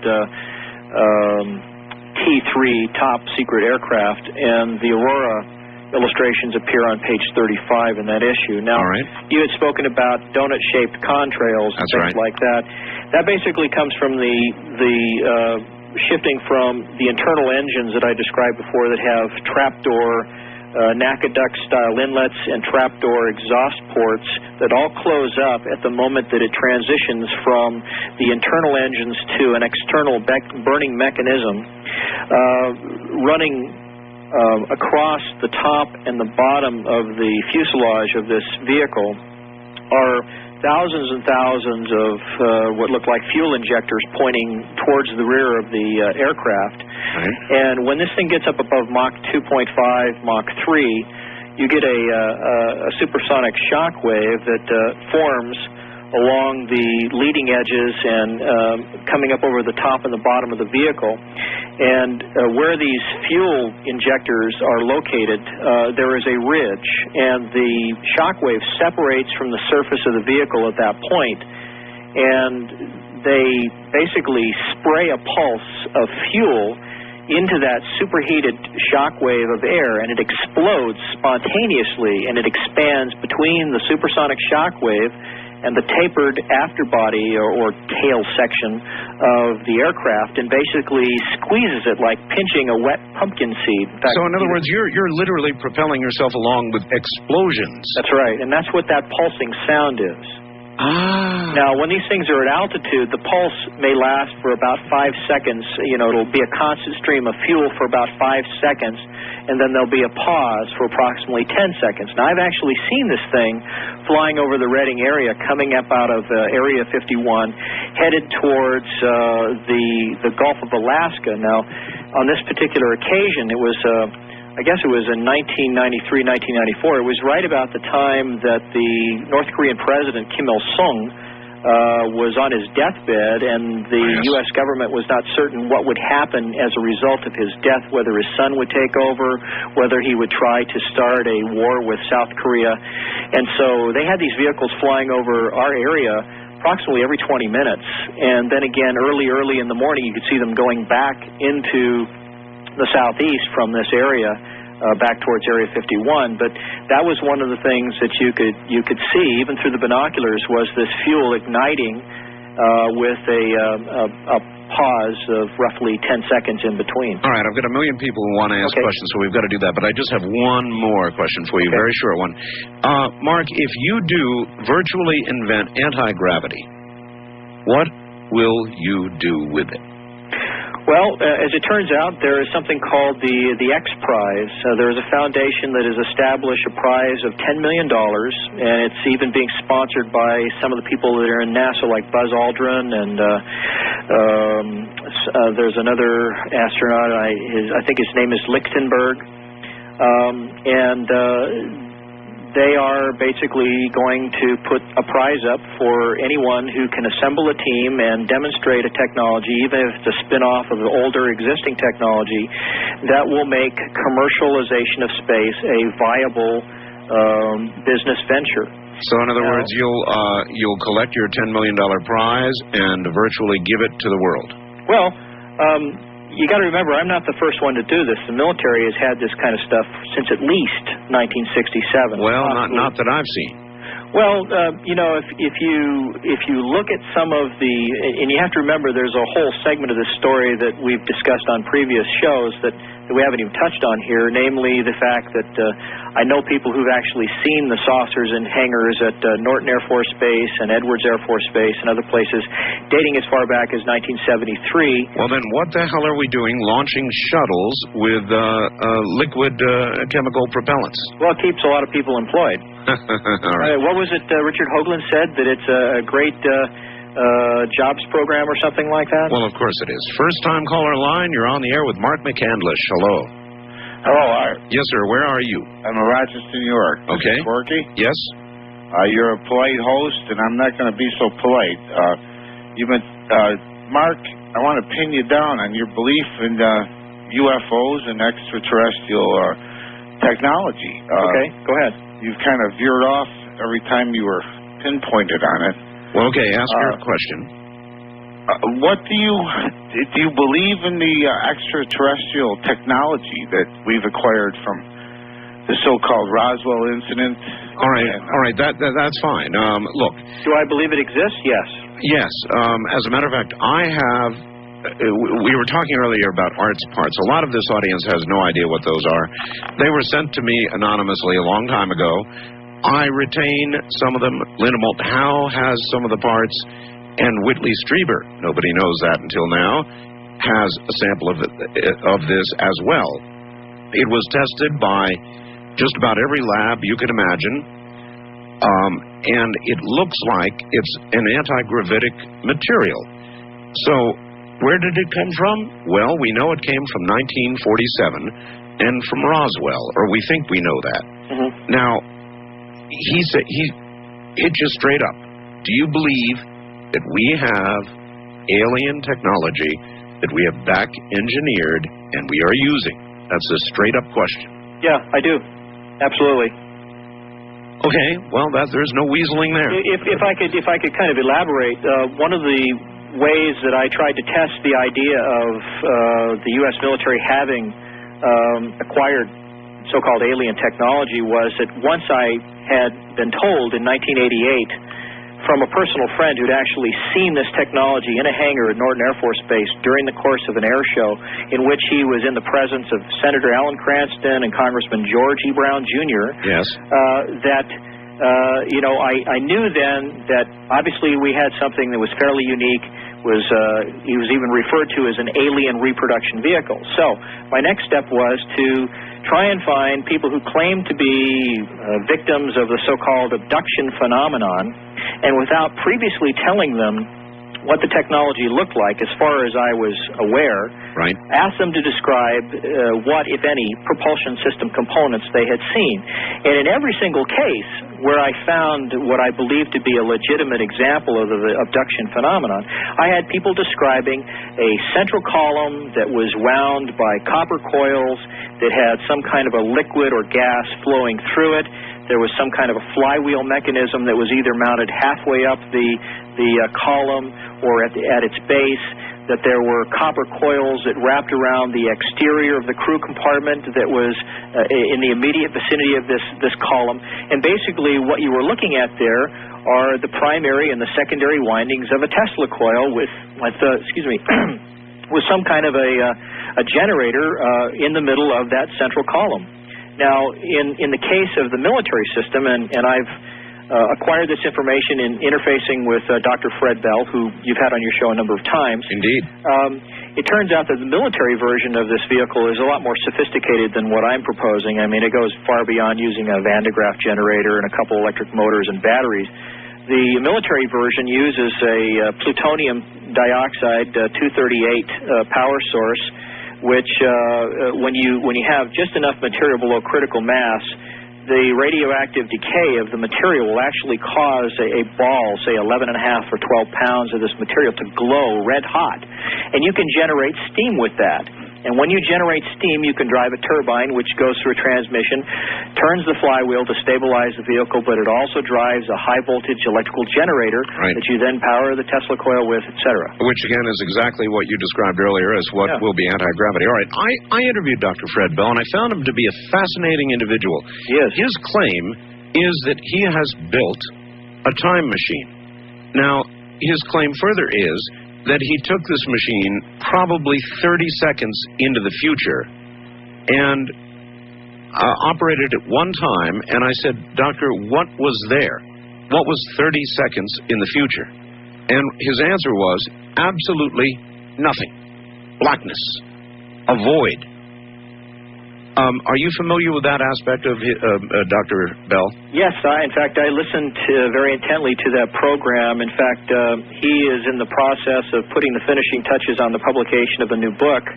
And forgive me that I don't know what the title of it will be, but I have seen some of his illustrations depicting the system that he created and described on your program. And there were some remarkable similarities between that and the system that I'm proposing as a flying vehicle. Then how do you know that when you create this, Mark, you're not going to create instead something that is going to warp space and time and you and a lot of other things around it? Well, actually, that's the byproduct of the function of the craft. It does, in fact, warp space and time. In fact, what it does is it expands space-time below the vehicle and compresses it above the vehicle.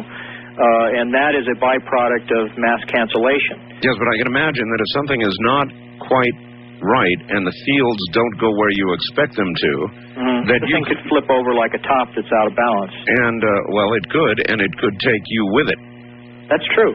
All right. Wildcard line, you're on the air with Mark McCandlish. Hello. Hello, Art. This is Brett calling from Ohio. Yes, sir. And I have two questions. He was talking about taking energy from the ground. Oh, the Tesla business, yes. Yeah, is that anything like 0-point energy? Okay. Do you have another question? Yeah, my other question is that I've read a couple of different stories about Tesla harnessing 0-point energy, tach-in energy. Right. And I was wondering if your guest knew anything about that. All right. It's the same question. Pretty much. What the hell is 0-point energy, and how would you tap into it? Well, first let me answer the previous question. Was he able to create a power system that used this?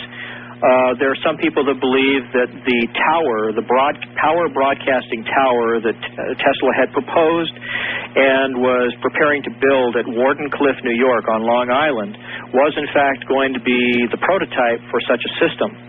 Now, it's my understanding that one of the people who basically funded all of his experiments was J.P. Morgan, who unfortunately died in the sinking of the Titanic. And after that point, Nikola Tesla was practically penniless.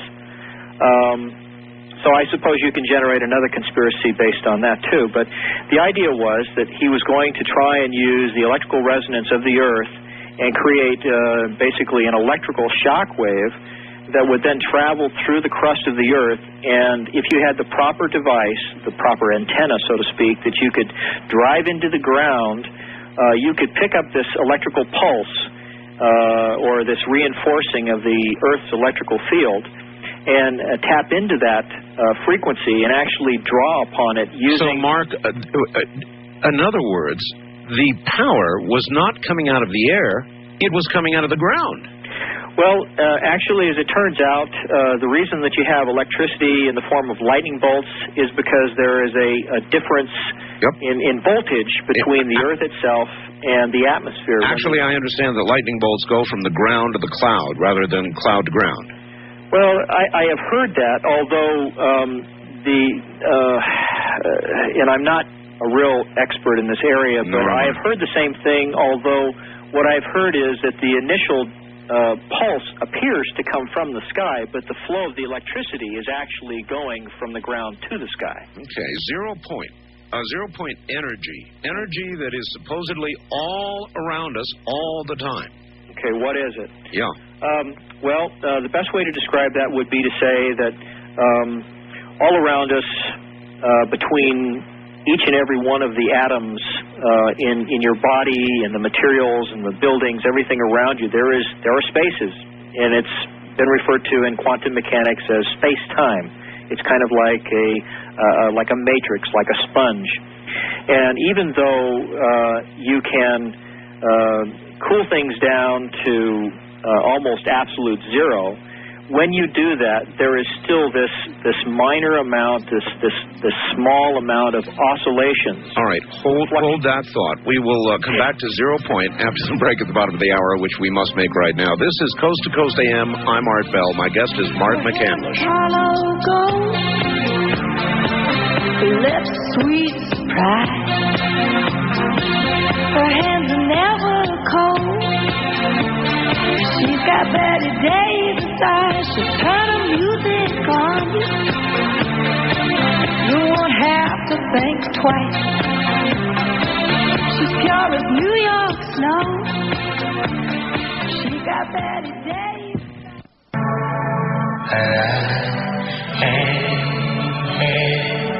Falling in love with you.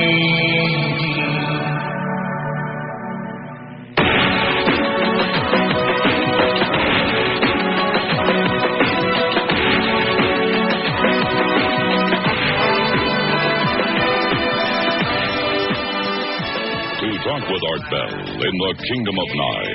From east of the Rockies, dial 1-800-825-5033. West of the Rockies, including Montana, Wyoming, Colorado, and New Mexico, 1-800-618-8255. First-time callers may reach Art at area code 702-727-1222. And you may call Art on the wildcard line at area code 702-727-1295. To reach Art from outside the U.S., first dial your access number to the USA. Then 800-893-0903. This is Coast to Coast AM from the Kingdom of Nye with Art Bell. That's me. Mark McCandlish is here, so you know who you're listening to. For the past 18 years, Mark has worked as a technical illustration consultant to the defense and aerospace industry. A veteran of the U.S. Air Force, he was assigned to the 318th Fighter Interceptor Squadron and stationed at McChord Air Force Base, Washington in the early 70s, working as a weapons control systems mechanic on the F-106 Delta, Dart, and so very much more. And we are talking about things, I understand, that stretch the mind a little bit, but it's good for you. Let your mind stretch. You know, there are about 5 storms stacked out there right now, waiting to come in and smack the West Coast. A lot of people out of power. A lot of people... Oh, as a matter of fact, we had a power failure here over the weekend of about 1.5 hours duration. And what did we do? Went in the other room and got the Beijing radio and the light and turned it on. Now, the Beijing radio is an AM/FM shortwave radio, a full 7-pound radio. It has a crank on the side, and you turn it for 30 seconds, and the radio runs for 30 minutes at full room volume. So it does not take a rocket scientist to understand that if the power goes out, this is the first thing you're going to want, you're going to run to, and if you don't have one, you're going to be sorry. And it looks like El Nino is going to keep pounding us right on through spring and summer until the fall. Who knows? We're in rather unknown territory at the moment. Now listen to me very closely.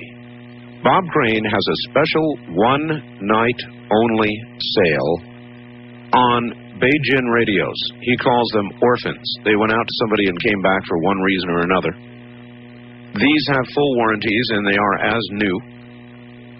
And ladies and gentlemen, they are $94.95. I repeat, $94.95. It's the full Beijing radio. It's a one-day sale only, limited to stock on hand. When they run out during the day, too bad, that's it. So listen to me closely. A one-day sale, the full Beijing as new, we call them an orphan, but they're as new with a regular guarantee, $94.95. Call Bob Crane in the morning at 7:30 a.m., and if I were you, I wouldn't wait. That's 7:30 in the morning, Pacific time, at 1-800-522-8863. 1-800-522-8863. I'm here.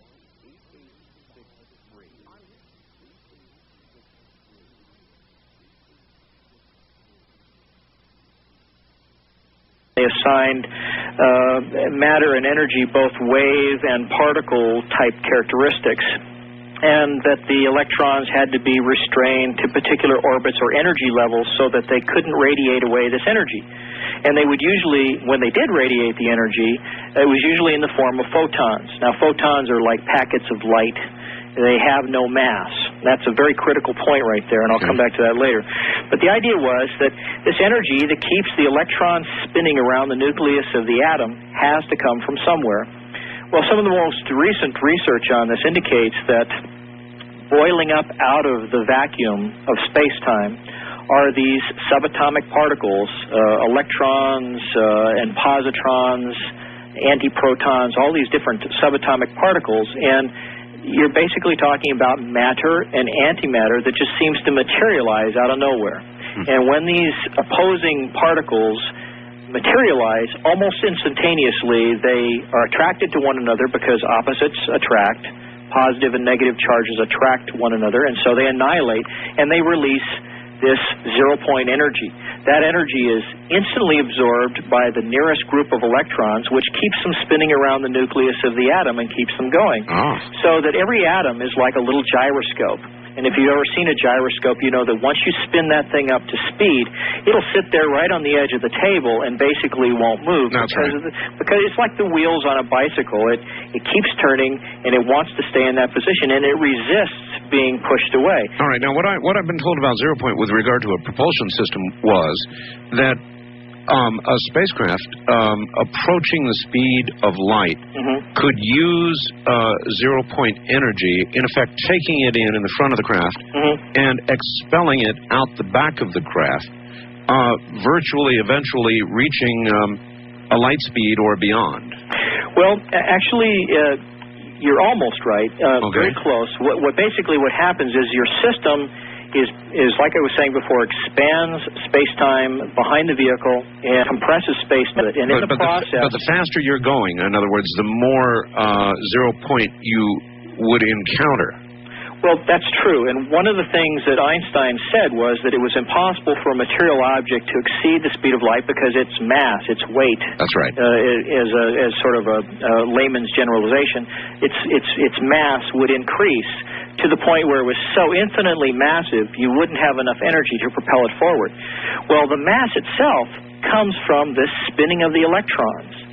And if your power system, in effect, absorbs that zero-point energy out of the vacuum before it has the opportunity to keep those electrons in the structure of your vehicle from continuing to spin at the normal speed, what happens is those electrons that are in all the atoms of your spacecraft and inside of yourself, they begin to slow down. They begin to drop down to lower energy levels.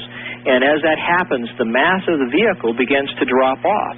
And so the faster you go and the more interaction that you have with the zero-point energy field that's around the vehicle, the more of it that is available to be absorbed and exploited as an energy source to drive the vehicle forward. And at the same time, the mass of the vehicle is getting closer and closer to almost nothing, even though the structure, the atomic structure, remains and is still there. So the faster you go, the faster you go. You're able and to go. The less mass you have. Yeah, so it's basically just taking the whole idea that Einstein had and turning it on its head. All right. Very quickly, Art, I'm a double E. I've got some comments about what has been mentioned about the Tesla coil. I built a Tesla coil when I was in the 9th grade. I took first place in our state science fair. My dad was a PhD in double E and helped me. The actual transformer was easy to wind, but the important part was the oscillator. A Tesla coil is not just a transformer. It must be virtually broadcast at close to radio frequency. When I fired up this coil, the output was over 2 million volts. I could hold a light in my hand and it would glow. During judging, people from as far away as 5 miles complained of TV and radio interference. From past shows, get frequency in the bismuth metal layers. Mark's Van de Graaff generator will produce high voltage, but static charge is frequency independent. In other words, all over the place. And I doubt it would create the lift that he needs. He should drop the Van de Graaff idea and stick with a Tesla coil. Well, I suppose the one point that he's missed here is that the electrical power that's going into the Tesla coil is first coming from the Van de Graaff generator. Is going through the Tesla coil, which then steps up the voltage, and the voltage then goes from there to the capacitor section. Okay, I've got you. In other words, you've got an additional stage of amplification, actually. Now, because you have a rotating spark gap at the bottom of this, and because you're able to basically almost create like a distributor in a car, right, you can time the pulse, the amount of electricity that goes to each one of the individual capacitors, which, if you look at the circuit diagrammatically, the Tesla coil circuit has each and every one of those capacitor sections sitting in parallel. But the point is that the rotating spark gap takes that electrical energy and drops it off at each one of those locations independently of the next. And that is, in fact, what you almost have to do is you have to have 3 equally spaced points of distribution so that you don't have more energy accumulating as the spark gap spins around the perimeter of its spark gap. See what I'm saying? Because as your energy level begins to rise, if you only have one point where the energy goes out to those individual capacitors, basically this thing will begin wobbling like an off-balance top. No, I've got you. Okay? I've got you. East of the Rockies, you're on the air with Mark McCandlish. Hello. Hey, it's Josh Price from West Virginia. You are at the moment. Yeah, I'd like to make a comment and question. Basically, it's very horrifying, like, the powers that Iraq have with, like, these, what was that one bomb? The scalar bomb? Scalar weapons. Imagine what they could do. And I was thinking, do you guys think this will lead to more like World War III or something? Because I was reading in the paper, Russia was saying, like, they ain't supporting us because, like... Actually, Russia, sir, has said that an attack on Iraq could well spark World War III, is specifically what they have said. And so, yeah, if those kind of weapons were used, you can only imagine that it would cause a response, if not of a similar sort, then of a nuclear sort. I have no idea, but sure, we could be staring down the barrel of World War III. Sure. West of the Rockies, you're on the air with Mark McCandlish. Hello. Good morning, Art. This is Ed at KABC land in Los Angeles. Yes, sir. Anyway, I find your guest very interesting, very informative. I like his technical descriptions. They're very good. I grew up here in Pasadena. My dad ran the, basically the, how would I say it? He controlled the press, the media for a certain county organization out here. And in the 60s, I was one of the first people at the age of about 6 years old to see the SR-71, and the press was handled to keep it away from the public and to not talk about the sonic booms and stuff like that. And, you know, that kind of verifies it. But at the same time, you know, his father worked in the aircraft industry and stuff, and there were a lot of German people, and there's a lot of baloney going around about UFOs coming out of Roswell. Well, in 1947, you had all these German scientists like Wernher von Braun, the man who started Star Wars, came to JPL, NASA, things of this nature, and I think that's just kind of being glazed over for this UFO stuff. All right. Well, actually, it's a worthy question. The German connection, Mark, to what we're doing now. Well, there have been an awful lot of allegations that were made that the Germans, right towards the end of the Second World War, had actually stumbled upon the same technology, and it's perfectly plausible if you consider that they probably had, just like we have spying. They may have had people who were even spying on Thomas Townsend Brown and Professor Beefield regarding their experiments with capacitors in the 1930s, which, of course, predates the Second World War. So it's entirely possible that they may have stumbled upon this same effect, that they may have tried to exploit it in the form of saucer-shaped craft, and there's certainly So it's entirely possible that they may have stumbled upon in the form of saucer-shaped craft, and there's certainly a lot of stories that have come up in the last 5 or 6 years that allege that they did in fact have vehicles of this kind. Although there have been allegations that a lot of the photographs that was associated with this story were hoaxed photographs. Now, there was a young fellow who's a friend of Sean David Morton's, and I forget his name. He built that fusion rocket that flew to Area 51, and he knew David Adair. David Adair. There we go. He has said, and so has Sean Morton, that there were in fact a lot of scientists that had been part of Nazi Germany that were brought over to America and employed for their expertise in rocket propulsion. But there is also a possibility, particularly when you consider that 1967, the date that I kind of earmark as the first date that I can find evidence for a military-based anti-gravity propulsion system, is only 20 years after 1947 and the end of the Second World War.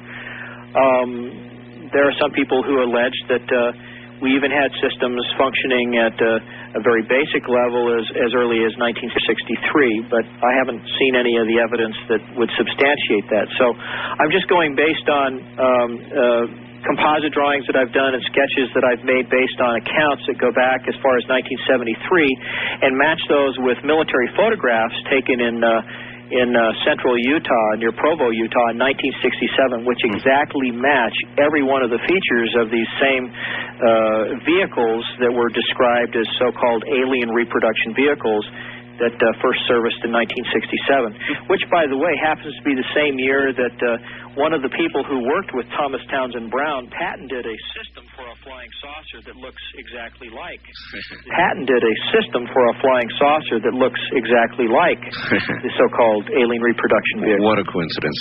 Mark, you've been so good. I want to, before this hour ends, I want to give you an opportunity. I know that you have some materials that you can send out to people, but I don't know what. Well, in the past I've done that, and you know what? I found it to be rather labor-intensive, and it didn't provide me as much of a return as I really felt that it should have in terms of the amount of time involved. Okay. I do have, however, I am willing to put together a reading list of the many technical papers that are available, because, believe me, the people who have received the information that I've sent them in the past have indicated that it is extremely advanced, highly technical, and it's over the head of most of the people who've asked for it. So what I can do is, if they want to send me an envelope, a self-addressed envelope and $1 for my time, I'll Xerox a reading list off for them, send it back to them. The address would be Mark McCandlish, M-A-R-K, M-C, capital C, A-N-D-L-I-S-H, and the address is 2205 Hilltop Drive, number 158, and that's in Redding, California, and the zip code here is 96002. I can repeat that if you like. Please. Okay. It's Mark McCandlish, 2205 Hilltop Drive, number 158, in Redding, California, 96002. Now, there are a number of people who I've lost track of that I've corresponded with in the past that I'd like to reestablish contact with, and if they're listening, I'd like to talk to them again. Art, once again, I'd like to say it's been a real honor and a pleasure to be on your program. I only wish we'd had more time. Well, we do have more time. We have an hour. I wanted to get that information. I wanted to get that information out before we finished up this. I thought we were out of here. No.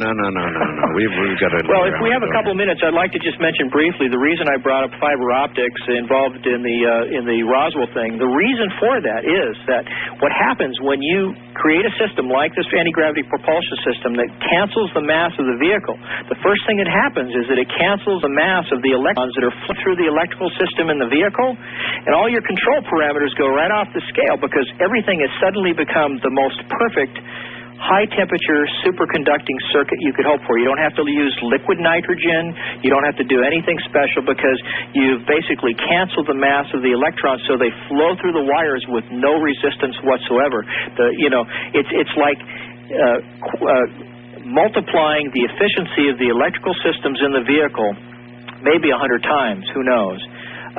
But one of the things that happens is, as a result of that, is that when you put in a control input in an electrical circuit that has suddenly gone superconducting, it's going to change your ability to be able to control the vehicle. In fact, this may be the reason why some of the first prototypes that the military tried to engineer actually crashed because they weren't prepared for this eventuality. Mark, when you build this prototype and get ready to test it, I sure would like to be there. Well, you're invited. In fact, I'll take you for a ride if it works. But let me just tell you this. The most recent issue of NASA Technical Briefs that has been published describes a system that was developed for the Pasadena Jet Propulsion Laboratory by some scientists working out of Caltech, or the California Institute of Technology.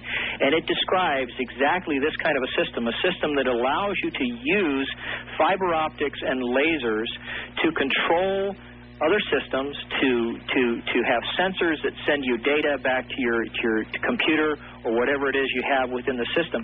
And the reason you want to do that is because photons, the very substance of laser light, have no mass. And so when you kill the mass of the vehicle, they're affected, and the control information that you send out when you move your control stick, the information that comes back from the various subsystems in the vehicle, none of that is affected as long as you use laser light or photons as your medium of transferring information from one part of the vehicle to the other. There is an absolute relationship between the kind of propulsion system that you're talking about, anti-gravity propulsion, and time travel. That's right.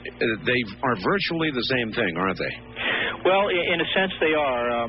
For anybody who's technically oriented and wants to track this down, a document that was prepared by a gentleman by the name of Miguel Alcubierre in 1994. It was published in Classical Quantum Gravitation, Volume 11. And it basically describes the concept of a warp drive.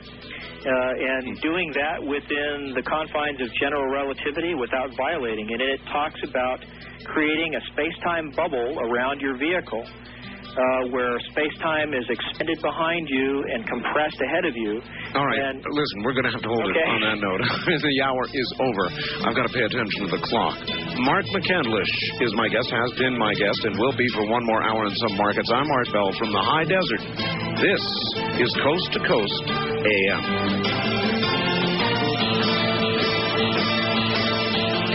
If you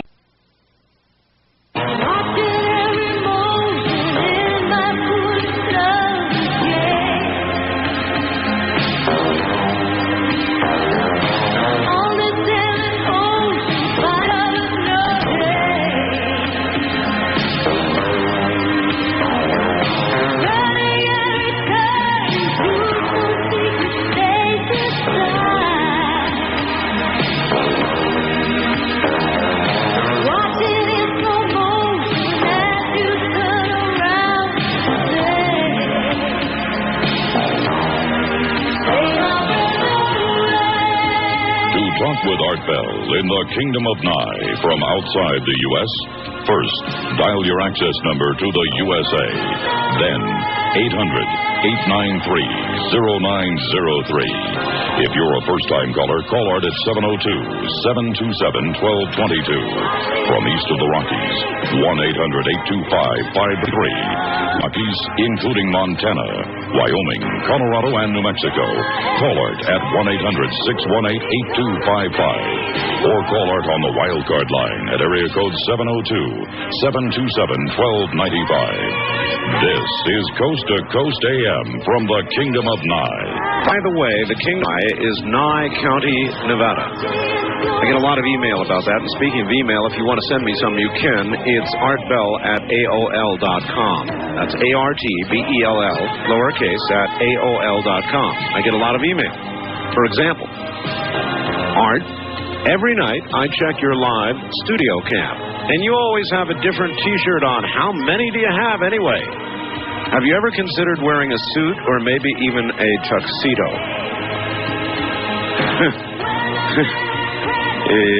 You've really lost your mind out there. If you worked at home and had a studio at home, would you, to do a 5-hour talk show, wear a tuxedo? Really lost your mind out there. Staying up too late, not enough sleep. 7-2. This Axe, hello, Art. Great program. Congratulations. Do us a big favor. A couple of times, a number of the cassette tapes for this program. All right, yes, you can order cassette tapes of this program or any program you hear us do with a guest, generally. And the number is 1-800-917-6911. 4278. I repeat, 1-800-917-4278. That's a couple of mentions. All right, Mark, welcome back. Hey, Art. Let us go to the phones and concentrate as best we can on them. West of the Rockies, you're on the air with Mark McCandlish. Hi, Art. Hello. Where are you? Believe it or not, just a few miles from Mark. Okay, that's fine. I thought Mark would enjoy this. A friend of mine is a pilot. He flies the Aurora, and I thought I'd tell you a few things about it that are fascinating. Number one, it goes about 26,000 miles an hour. About Mach 17, right? He can be anywhere on the planet in less than 30 minutes. Wow. It takes off in less than 150 feet, goes straight up. You count to 15, and it's over 100,000 feet. He also asked me. I gave him some information. They've already had over 20 ground crew killed from touching the airplane when it came back. Before it was apparently grounded out. It runs on extremely high electrical energy, and when it takes off, it's practically silent. I haven't seen it, but a lot of my friends have told me about it. And actually, this doesn't sound like the Aurora. This actually sounds like some sort of an anti-gravity or electrostatic propulsion system. Well, it looks like an Indian arrowhead. They tell me. Is what it looks like. Okay. And you're convinced, Mark, we have that technology? Oh, yes, I'm sure of it. In fact, I think one of the stories I told you in an earlier program was meeting a fellow who actually worked at Plant 42 in Lancaster and Palmdale, who during a smoke break one evening, middle of the week in 1992, saw a large black disc-shaped vehicle land just outside the Lockheed Skunk Works at the southwest corner of Plant 42, that it was covered by a series of similar to these cherry picker vehicles that the electrical servicemen work on power lines with, each of which had a kind of tarp from the cherry picker basket, and they covered the whole thing up, rolled it into the hangar. And he indicated that a week later he saw this same vehicle emerge, that it was uncovered by the tarps, that after a period of time it rose silently to about 500 to 600 feet off the ground, and after hovering there silently for about 10 minutes, rocketed, well, that's not the right term, it shot away as though it had been fired out of a cannon with absolutely no noise whatsoever. Past him, he said he was about a quarter of a mile away, and it's past him and disappeared out of sight in under 2 seconds. Yeah. All right.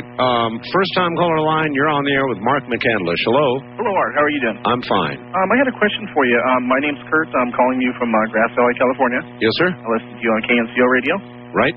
That's not too far from Beale Air Force Base, isn't it? I was just going to comment on that. I overlook Beale Air Force Base. I'm approximately 10 miles from it, probably about 5 air miles, and noticed all kinds of weird craft throughout the years. I've lived here for almost 25 years. I followed the SR-71, the stealth bomber, and so forth. And last night, I happened to see this craft last night that shot across the sky, stopped somewhat in the vicinity of Beale Air Force Base, and then took off like a bat out of hell again. What direction was it traveling in when it came in, and what direction was it traveling in when it left? I would say it was coming from the east, and let's see, from the east, and then shot off towards the west. And it's just coincidental, by the way, that there have been a lot of UFO sightings in the vicinity of Clear Lake, which is due west of Beale Air Force Base, out near the coast. In fact, you sound like somebody I would like to correspond with. If you got that address, drop me a line. Okay, I do have an email address if you want that. Just include it in a letter. Okay, I will do that. All right, Mark, do you have an email address? At the present time, no, but I can tell you that because of the complexity of the Tesla coil that I'm going to need to use on this, I'm definitely going to have to get a computer, and there are already a number of pieces of software available from the International Tesla Society that will allow me to develop the, 48 different parameters that you need to know about when you're building a large Tesla coil so it doesn't fry you. Yeah. All right, well, I'd like to apologize. Apparently, we broke your server. People are getting a 503 error, too many users. Oh, really? So your server must have a limit, and apparently we reached it for you. Wildcard Line, you're on the air with Mark McCandlish. Hello. Hi, this is Tom in Reno, Art. Hi, Tom. Mr. McCandlish, I have a couple of questions. Go ahead, Tom. If a scalar-type weapon were to be used against us, could you use a source like the HARP to generate a cancellation wave, effectively neutralizing the intersecting point of the interference patterns in the pulse? Well, I've actually speculated about that, and in fact, I talked to one of the leading experts on scalar weapons, a gentleman by the name of Thomas Bearden, who lives near Huntsville, Alabama, and he told me, and this is probably about a year ago, that he did not feel that the HARP system had any hope of interfering with the scalar system. In fact, he felt that it was really operating on a completely different principle. So, in answer to your question, no, I don't think that it would help us. Too bad. Yeah, really. All right. Thank you very much, caller. Take care. East of the Rockies, you're on the air with Mark McCandlish. Hello. Hi, my name is Mike. I'm calling from Morgan Park, Minnesota. Hi, Mike. Which is pretty close to Lake County, actually. Yes. Oh, the famous Lake County abduction. McPherson's. Yep. Yeah. I'd just like to make a correction about the J.P. Morgan dying on the Titanic. Oh, okay. Actually, there was some benefactor of Tesla's that did die on the Titanic. I know that, but it may not have been J.P. Morgan. Yeah, J.P. Morgan actually had plans to go on the Titanic in 1912, but he was too ill to do it. So he actually died in Rome in 1913, the next year. So that's what happened to. All right. Well, we appreciate the correction. Thanks. Thank you. But there was a benefactor on the Titanic. Yes, that's right. All right. West of the Rockies, you're on the air with Mark McCandlish. Good morning. Hi, my name is Jeff, and I'm in San Bernardino. I can just barely hear you. I can barely hear you too, Jeff. You're going to have to yell at us. Is that better? Yeah. Where are you? I'm in San Bernardino, California. All right. About 5 miles from Norton Air Force Base. Oh, my old stomping grounds. Yeah. I used to live in Rialto. Well, cool. Then you know where I'm talking about. Yes. I work out at the concrete plant that's out at the so you're right off the end of the runway. Yeah. And I guess it was probably about 1989 or so. Had a real early start time, and me and about 3 of the other drivers saw this aircraft take off, and it was going so fast. But actually, the only thing I really noticed about it was the wheels, the landing gear. Right. They looked like they had like steel braid on. That's right. You're exactly right. Am I close? The aircraft you're talking about is the Aurora. That was the one. Well, what do you know? At that show. And it was November 12th, 1988. Well, there you go.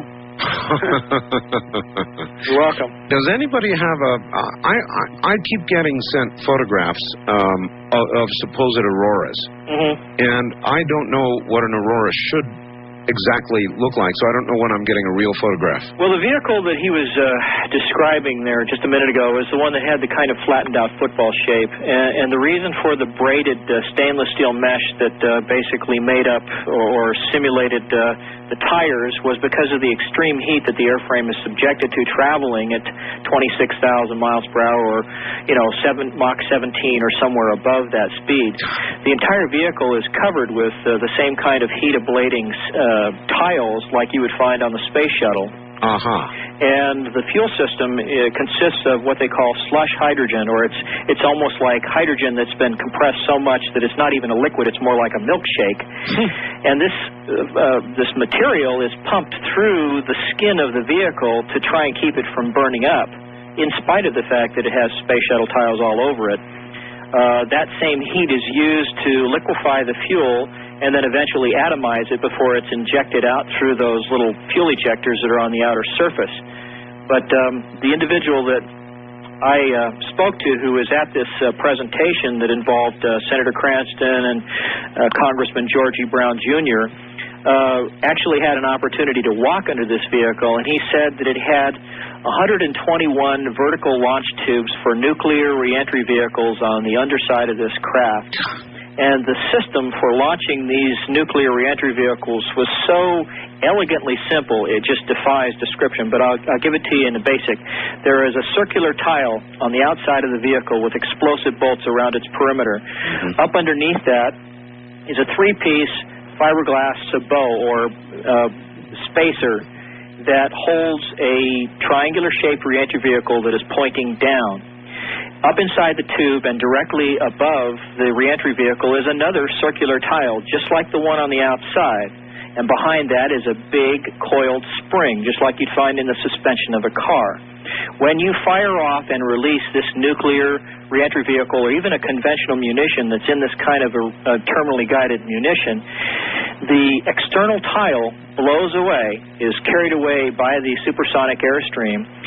The reentry vehicle emerges from the tube, the three-piece sabot or spacer blows away, the cone stabilizes in the airflow, just like tossing an ice cream cone out the window of a car, and immediately the second tile that's behind it slams down into place and immediately reinstates the perfect aerodynamic surface that was there before with no turbulence. Wow. And it does that in like a tenth of a second. And it's got 121 of those babies inside. Mark, don't you worry that describing in detail the way you are a lot of these things is going to cause somebody to come knocking on your door? Well, you know, the problem is that, I think the first time I talked about this kind of stuff with you was in 1994. Right. And although there were some pretty strange things that have happened to me in the meantime, strange power failures, alternators in my car blowing out, somebody running me off the road. Nobody's ever taken a shot at me. I haven't had any threatening phone calls since that time. Quite frankly, if somebody was interested in finding out how I know what I know, I'd be happy to tell them. It's just that I don't feel comfortable disclosing actual names of sources over the air. I understand. For obvious reasons. Sure. But, I would just soon be recruited into a program and get to play with this stuff rather than sit around speculating. You know what I mean? I do. East of the Rockies, you're on the air with Mark McCandlish. Good morning. Art? Yes. I'm glad to hear you're back hale and hearty, boy.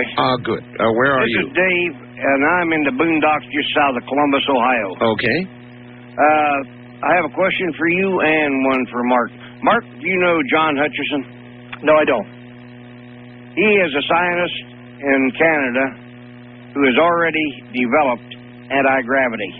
I saw it demonstrated. How long ago? Well, it's probably 88, maybe 87. Last year, I got a little communique that said the Canadian government went in and stripped his laboratory dry, took everything. Actually, that was also done to Tesla. When Tesla passed away, that's right. I believe the FBI, was it the FBI? That's right. Went in and virtually took everything. His notes, everything. Well, I've heard this story before.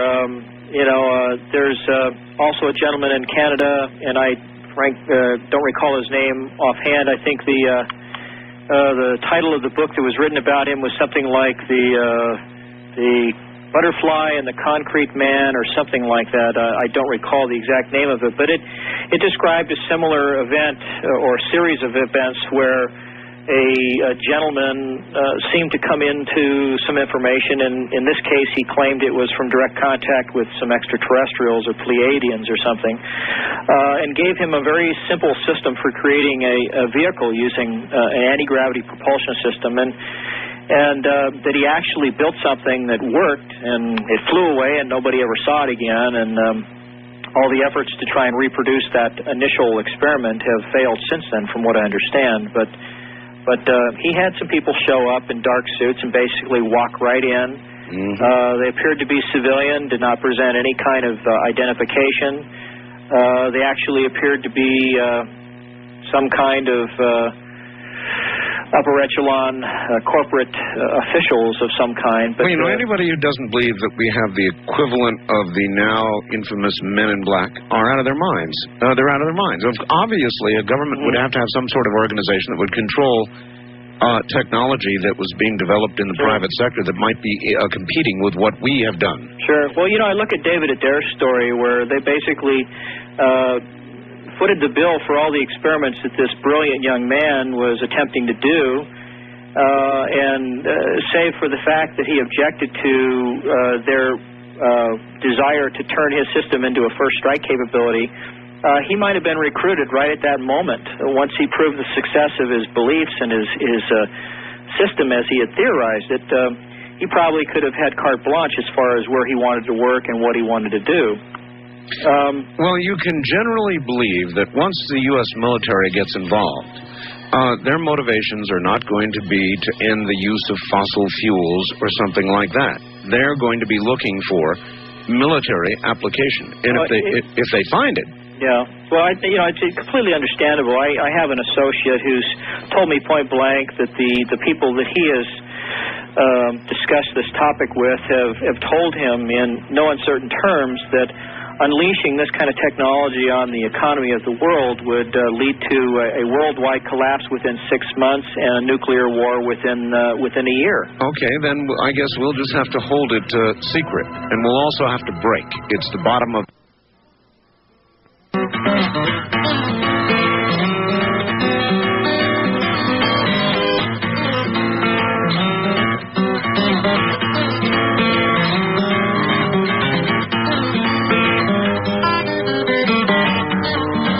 Talk with Art Bell in the Kingdom of Nye. From east of the Rockies, dial 1-800-825-5033. 1-800-825-5033. West of the Rockies, including Montana, Wyoming, Colorado, and New Mexico, 1-800-618-8255. 1-800-618-8255. Now again, here's Art Bell. Good morning. Mark McCandlish is here, everybody. Might still get by. Every time I think about it, I want to cry. With bombs and the devil, and the kids keep coming. The way to breathe easy, no time to be young. No time to be young. Isn't that the truth? No time to stay up late and listen to talk shows night after night, right? How about Real Talk? That'll take care of your problems. Real Talk is an AM/FM radio. It is digital. It's black. The readout is white. It has an AC power cord, so you can plug it in, or it runs on batteries as well. It's got a built-in clock, digital tuning, microphone and headphone jack, sleep timer, one-touch recording, and best of all, built into this incredible machine is a 1/4 speed tape deck. Now, that means that, say, take a 110-minute tape. Normally, it would yield 55 minutes of record time on one side. But because it's Real Talk, you get nearly 4 hours on one side instead of just 55 minutes, or nearly 8 hours on both sides. That's Real Talk. So if you're sick of missing talk shows, this is the only way to go. Now, we sell it at the same price that everybody else does, $149.95, but we have a better deal. We include shipping and handling free of charge, very non-trivial amount of money. We also include a high-quality 110-minute tape that you can use again and again. So if you want to buy it somewhere else, fine, go ahead. If you want the best deal, it's right here, $149.95. Also, they've got the pocket-size personal quarter-speed player for Real Talk at $64.95. This little guy runs on a couple of AA batteries. So, that means you can take the tape from the Real Talk and put it into this small hand-sized player if you want to. The number to call for either one or both of these items in the morning at 7:30 a.m. is 1-800-522-8863. That's 1-800-522-8863. Are you having arthritis pain? Would you like to stop that pain in your joints now? Glucosamine and chondroitin sulfate can help. With the Arthritis Assist formula, you can get them at a fraction of what you'd pay in stores. Plus, the Arthritis Assist formula contains another revolutionary nutrient that's helped many people in Europe, gelatin. Gelatin's full of the same kind of protein found in cartilage, the stuff that cushions your joints so they don't hurt. As we age, most of us get arthritis and our cartilage begins getting brittle. Studies show that gelatin nutritionally supports cartilage regeneration. Gelatin, along with glucosamine and chondroitin sulfate, are found in the Arthritis Assist formula. Stop those aches and pains without drugs by using all-natural Arthritis Assist. Here's the offer. Order a 90-day supply of Arthritis Assist, and you'll get a pain relief cream that provides immediate relief to your joints absolutely free. Call 1-800-232-5665. It's guaranteed to work or your money back, and you can't get it in stores. Call now, 1-800-232-5665. You've got nothing to lose but the pain. Oh, this is really, really interesting. Mark, from the New York Times, December 14th, 1944. The headline was, Floating Mystery Ball is New German Weapon.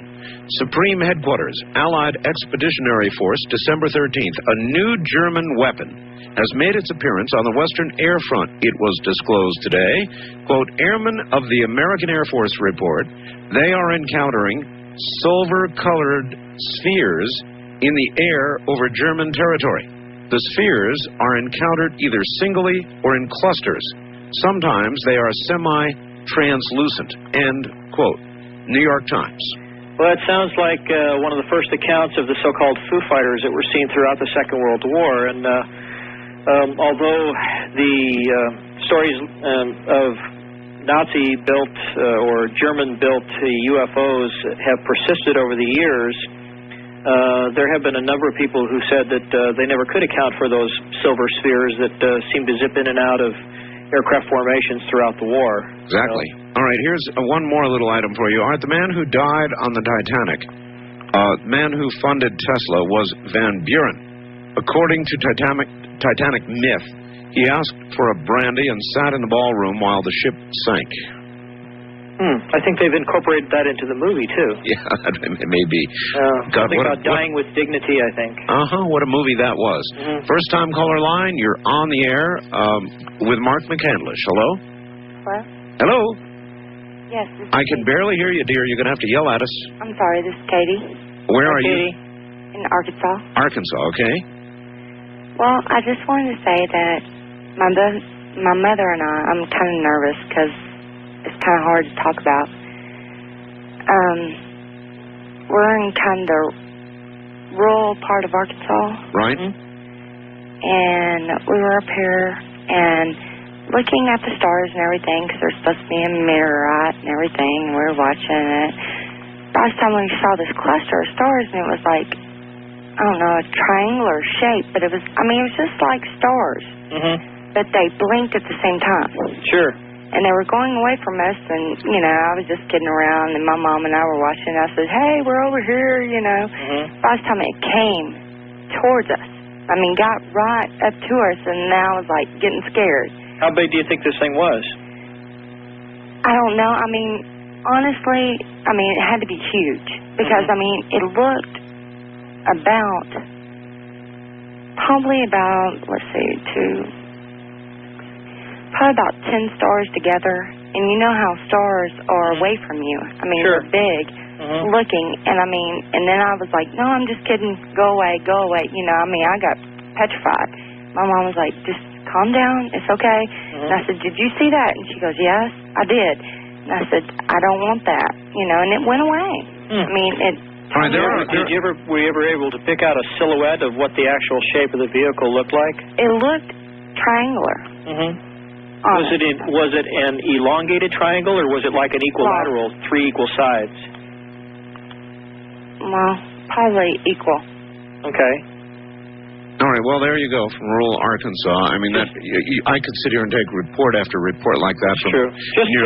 Just for her edification, one of the eyewitnesses that I've spoken to who saw a similar vehicle near Plant 42 in Lancaster in 1987 indicated that she had seen multitudes of little lights on the belly of the vehicle as it passed overhead that seemed to be passing across its underside at about the same pace as the star background was moving behind it, so that it gave the illusion of, sort of a starfield camouflage, if you will. You really couldn't see it unless you could pick out the silhouette of the craft itself.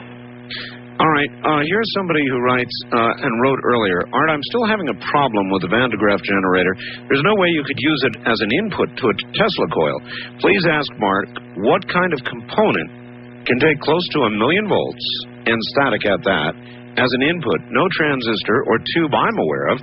In the Tesla coil I built, we had to search all over to find an old military tube that could oscillate several hundred volts, which was applied to the primary windings. The secondary winding became an antenna. Unless alien technology can provide such a component, you'll have to bring it up to frequency before the voltage is stepped up. See what he says. Well, it's all pretty technical, but the coils that were described on the vehicle that my friend saw were copper windings that were 1/4 of an inch in diameter. They were separated and cast within a circular ring made of a light green translucent plastic with almost a three-quarters of an inch spacing in between each one of the individual coils. Now that's in just the primary windings. The windings in that part of the Tesla coil are actually fewer than in the secondary windings, which are usually of a smaller gauge wire, usually placed much closer together, and 2, 3, 4 times more windings than you would find in the primary section of the Tesla coil. Now, it's my understanding that one of the things that's incorporated into that central column is something very similar to a vacuum triode, which is a form of amplifier and oscillator, and it uses a mercury vapor under an extreme vacuum. And the tube that it is housed in is a type of fused quartz. Okay, that makes sense. Now, this may in fact be the component that he is trying to suggest would have to be there. Yeah. Okay, I've got you. Wildcard line, you're on the air with Mark McCandlish. Hello. Hello. Calling from Spokane. Yes, sir. KGA. In 1908, in Tunguska, there was a explosion that destroyed 1,000 square miles. I wanted to know if you thought possibly that could have been Tesla experimenting with his version of this EMP thing. Well, as it turns out, there is actually there was an episode of the program called Sightings, which dealt with that particular subject, and I think they made a pretty good argument for the idea that Tesla had begun to lose funding for this power transmission system that he was building at Wardenclyffe.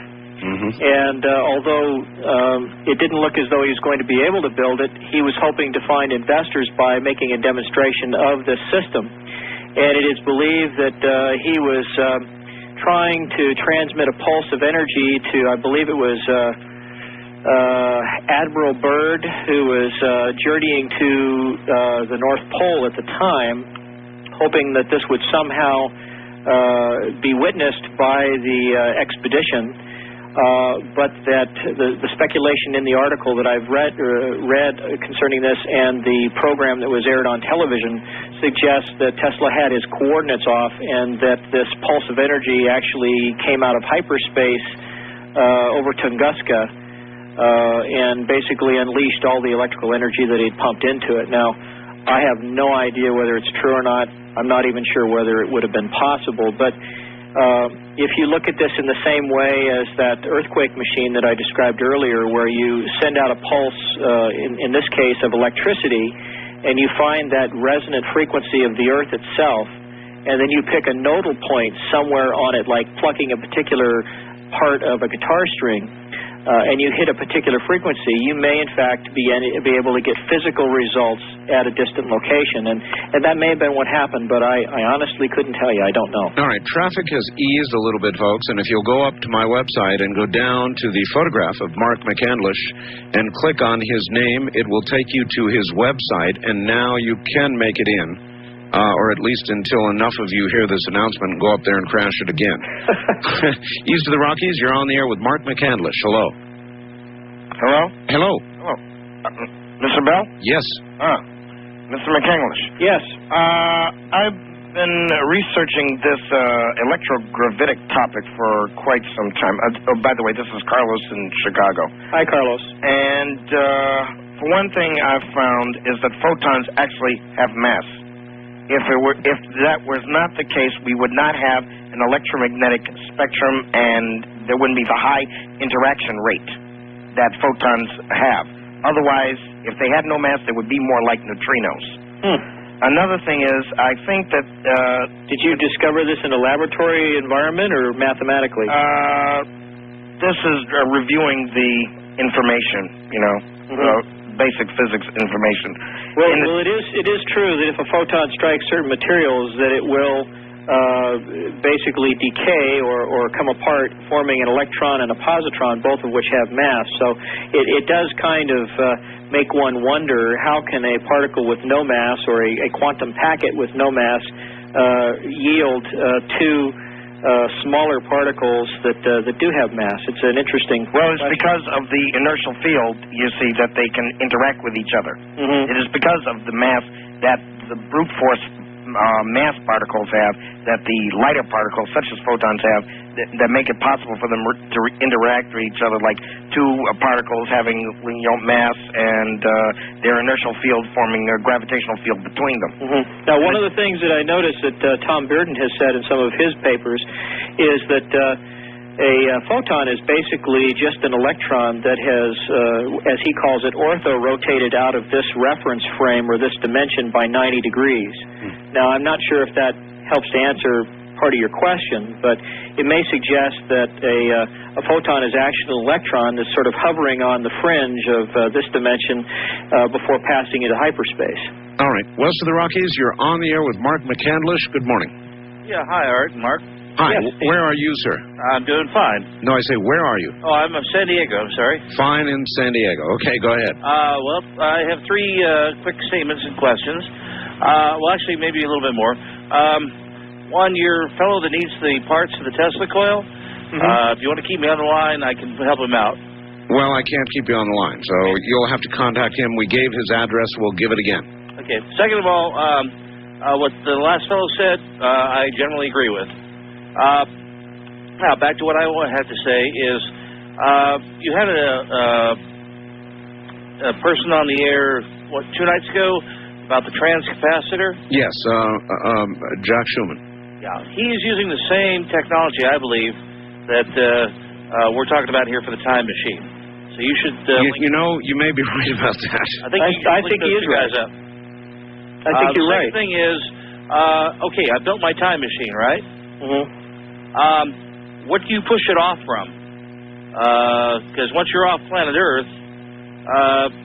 there's a lot of empty space out there. And moreover, how quickly do you accelerate? These are all good questions. How do you control the rate of acceleration?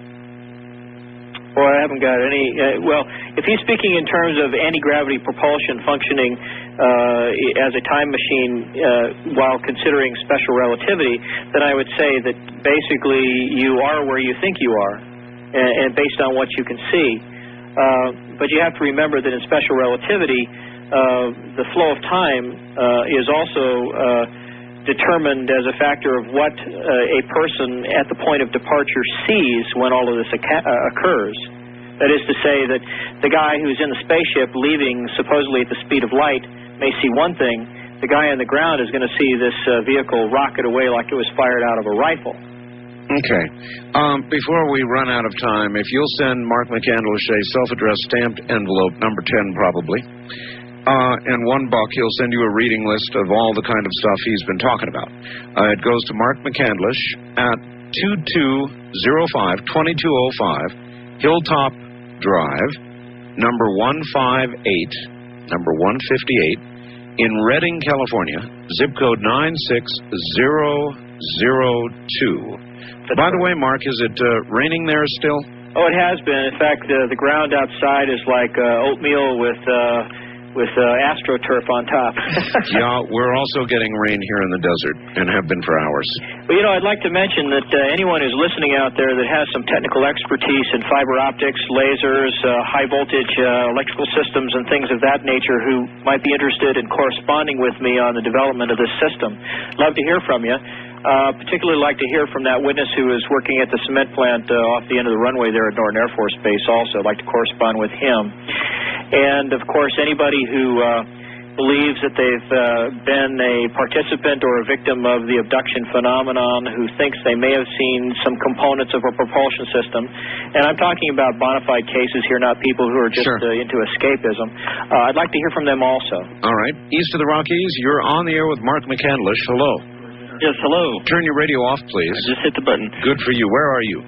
Dallas, Texas. All right. And I wanted to mention, I called earlier when David Adair was on, and I wanted to mention to this researcher here that these two articles that were in the Mechanics Illustrated, June and July, they were in 2 months together, 1957. And the first one was titled Anti-Gravity Power of the Future by G. Harry Stein, and it mentioned several researchers, Bell and Crooks, William Crooks and Townsend T. Brown, mentioned several universities that were working on it, major universities, major aircraft, aerospace companies, and they were talking about using a condenser. A condenser is the same as a capacitor. Yeah. And it just seems to me like this was basically, they had just stumbled upon it maybe at this time in 1957, and then later on they decided to cover it up. Is that a possibility? I think that's exactly what happened. I think they had a breakthrough. They found out how the system would work. And the interesting thing about the development of the system is that if you look at the way the components are oriented, the capacitors all pointing outward from the base of the Tesla coil, you find that the electrical field that's generated by the Tesla coil itself is also radially oriented like that. And so what happens is that in each one of the capacitors, you have the electrons that are stored as a potential there that are all lining up like little soldiers in a line, almost like those ball bearings that you see in that little gift at the store where you take one out and you let it go and it hits back and forth. That is essentially the foundation of what is called a scalar wave. In 1903, a gentleman by the name of Edmund Whittaker wrote a paper indicating that if you could modulate a scalar wave, that it would resonate everywhere in the universe simultaneously, which right there and then the guy was basically saying superluminal or faster than light speed communication is possible.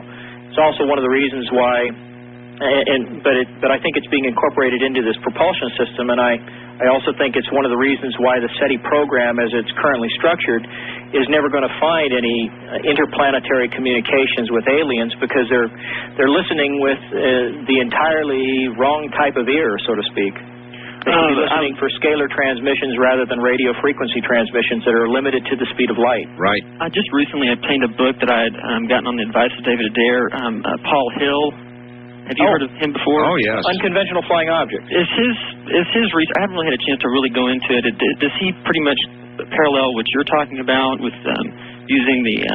It sounds like you use three components: the Tesla coil, a condenser, and a Van de Graaff generator. You said earlier. Mm-hmm. Well, that's what I'm proposing. You could also try something like a Wimshurst electrostatic generator, which is the kind of thing that Fred Bell had talked about in his time machine. But Paul Hill, in his book, goes through and analyzes a multitude of UFO cases and breaks down the evidence according to the kind of factors that it would answer from a technical perspective. That is to say, if you have a certain kind of radiation that's been detected in a certain case where there was a sighting, does that mean that this vehicle was emitting X-rays or gamma rays or what have you? Mark, we are out of time. Okay, well, anyway, show's over. It's a good book. It's been a good show. Listen, my friend, thank you so very much. It was an honor, Art. We will do it again. Always too much to talk about, not enough time. Really. Thank you, my friend, and good night. Good night. That's Mark McCandlish, folks. and I hope you enjoyed it. I told you you would. I told you you would. All right, tomorrow night we'll be talking about Devil's Hole, which can be viewed on my website. We've actually got a picture of this hole. That's tomorrow night. To get a copy of what you just heard, call 1-800-917-4278. From the high desert, good night.